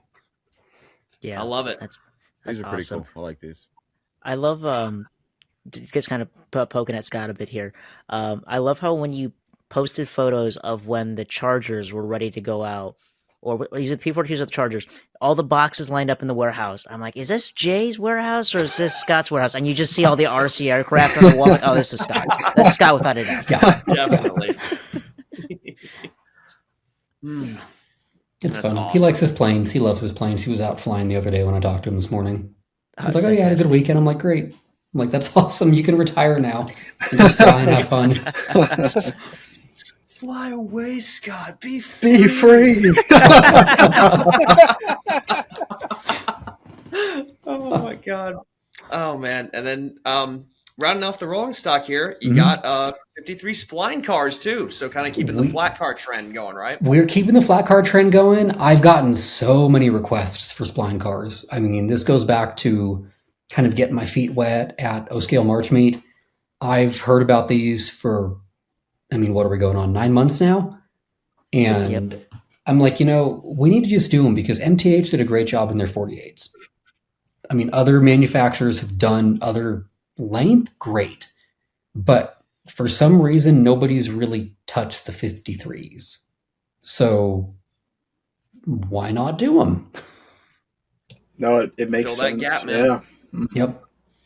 I think these are cool when you see somebody has like a lot of them together. Like Yeah. a whole string of them. They look really Mhm. Get a unit train going of these. cool. Yeah. Yeah. Yeah. With trailers, with containers, I mean, all that. We're looking at about, for the 3-car set, we're going to sell them in 3-car and 5-car sets. 3-car sets, $350. 5-car sets, $550. So the more you buy, the more you save. That's awesome. John, did these run with Superfleet FPs, or I'm trying to remember? Oh, I guarantee they probably did. I bet They they, probably absolutely did. did. I feel You like see they these did. in all like the old films, the Santa Fe, and also SP as well, with like tunnel motors and stuff, and the 45s. I mean, all over the place. I'll leave that to the, any to trailer the options? Bloody Nose era guys.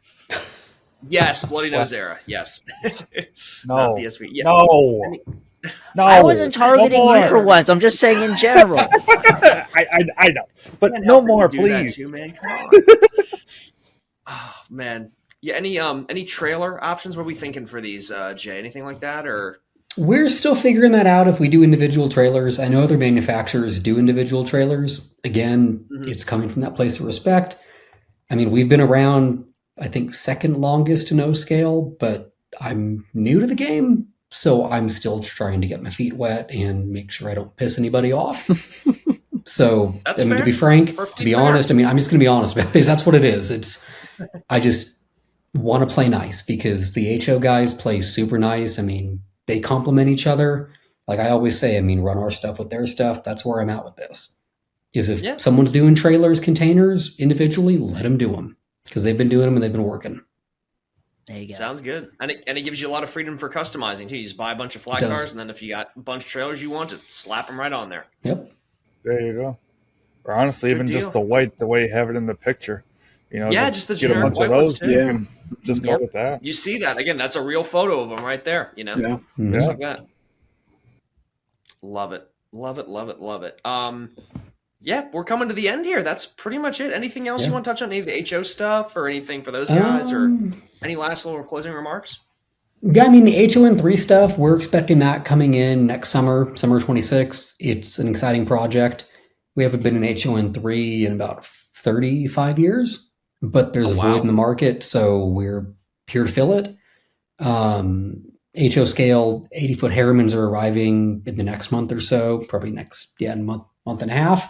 I'm stoked for those. I once had a large order put in before I was even in charge of all this, and now going to O-Scale, but I hope to see those done in O-Scale eventually, like we're doing in HO. The chassis is going to be cool in HO, and I have one more page to add to the catalog, but we are going to be doing the Yampa Valley Mail in HO as well in aluminum. It'll be done by the time the catalog's up, but I think that's really about it. That's awesome. I love it. I love the ending page here too. We're not just producing models; we're carrying forward a legacy. Great, just moniker for the whole idea that you're putting forward here, Jay. For sure. Yes, sir. And that's the idea. And like in that last page, I mean, keeping the legacy rolling, I kept the title the same as the last catalog because that's what it is. I mean, I couldn't do this without you guys, without everybody mentioned on this last page. I mean, it's not just a one-man show. It truly is, I mean, everybody coming together to make these models happen. We appreciate that. We appreciate the shout out on there, and Yes, sir. and we also both thank you. and we appreciate that not only just being on the show with us tonight, but also allowing Zach and our us podcast guys to be your partners for promotion and doing the catalogs and all that other such. We really appreciate it. We enjoy getting to have you on what feels like almost every show at this point. We're dragging you along, kicking and screaming, but we do appreciate that you allow us to help you out and get to let us look behind the scenes and help you promote you, because we honestly love what you do.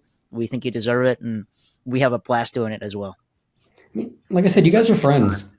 Everybody here is a friend of mine. I mean, like I said, Zach first, I mean, getting the balls to get on a YouTube show, being super tired after, I mean, I was scared shitless after that. I mean, I was like, dude, I can't do this. That's why I was in chat. I was panicked in chat, but I'm like, I want Zach here for the first catalog review, because I love my influencers, my podcasters, everybody on the social media scape. I mean, I love having you guys a part of this, because it's what makes it fun. Yeah. I mean, playing around on Instagram, chatting with you guys, I mean, popping on the streams. I mean, it brings a different aspect to manufacturing that I feel like is just super overlooked in today's world, because it's such a huge piece of, modeling now. I mean, I never would have thought, 10 years ago when I was just buying trains, running trains in my club in California, that there was going to be a whole future of guys that, people follow and want to hear what they think and see what they run and just share what they have. Right. It's an awesome community. Yeah, the whole, 100%. it is a lot of It fun. is fun. It's a lot of fun. Yeah, we all do have the- a really good community, though. Yeah, the whole social side of it is just so key to it, especially in 3RL.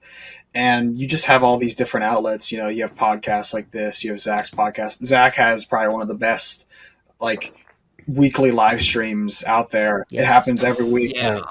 We had a consistent yesterday or whatever day it was. We had a consistent almost 100 people the whole time. It's great what's going on, and the fact that people can almost feel like it's kind of one-to-one connection to a manufacturer. Like, you'll talk with people. That's the thing. There's no disconnect between manufacturer and customer with Third Rail and Golden Gate Depot and just Sunset Models.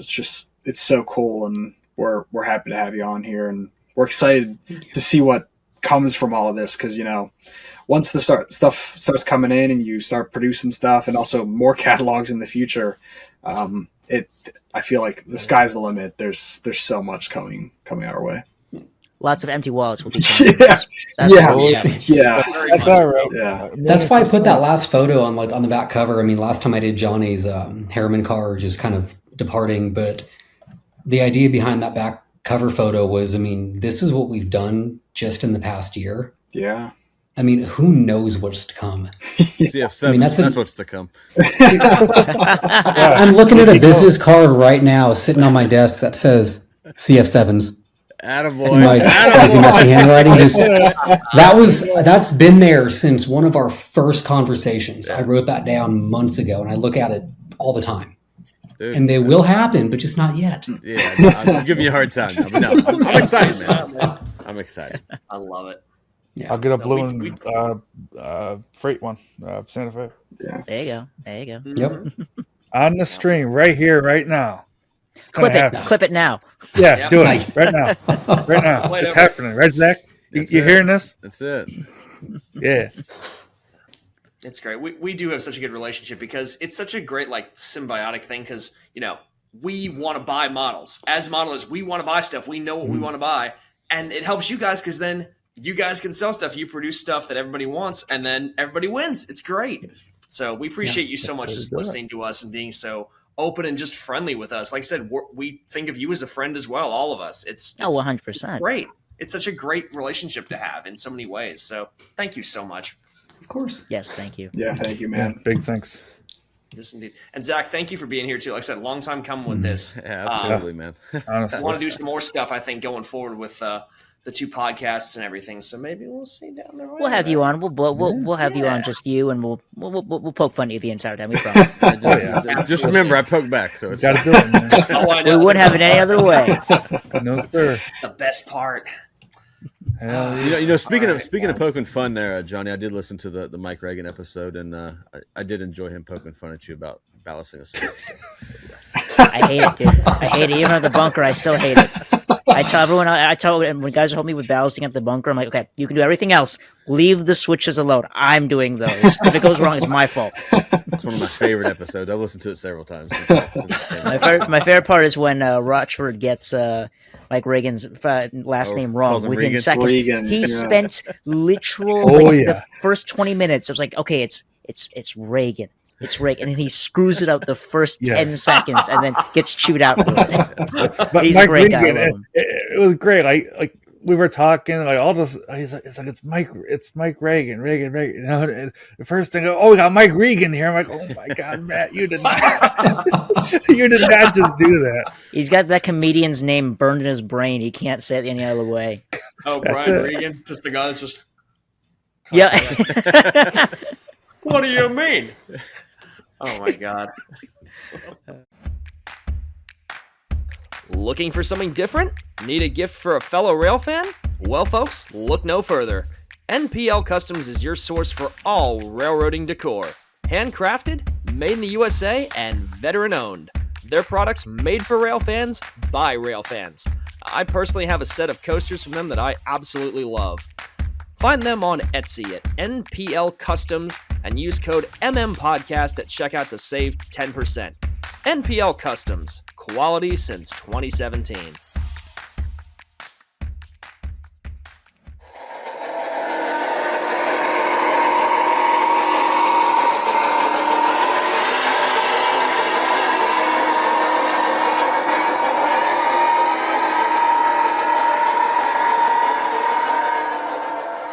As we've said before, you guys are an amazing community.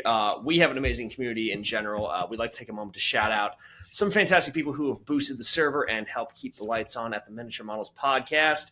We've got SDIV_Tim, Tim's Trainz, Blue Comet Fan 833, Matty C Trainz, Newt 1969, Commodore Ghost Ninja, The Rambles, Hard Work Pays Off, Dashing Dance Trains, Popular Guide Tonight, Every Day is Life, SD70 Train Fan. Guys, thank you so much for all that you do for us. It was a great show. Our stop is coming up next. Our wonderful guests, Zach, where can folks find you and your fantastic podcast? Well, you can find the podcast on Spotify or Apple Music. It's O-Gauge Evolution, and you can find me at Facebook. Let's see, Facebook, Instagram, YouTube, TikTok. It's all Joker's Trains. And hit up the Discord server, the O-Gauge Evolution. Love it, love it, love it. And Mr. J, where can folks find you and Sunset Third Rail? Same thing. I mean, we got the website, thirdandtownsendmodels.com. I'm super active, Instagram, Facebook, pretty much daily. TikTok every so often. YouTube, we have a channel. I'm honestly more on Zach's channel than I am on my own channel, but we are there, and we're getting better at that. And then OGR Forum, of course. I post there every so often. I got a lot of good guys that post for me too, but I'm somewhat active over there. Good deal. Good deal. Love it. Thank you both again for being here tonight. This was so much fun. I love what a great new thing, new format and everything. And hopefully everybody, you guys listening and watching too, enjoyed it.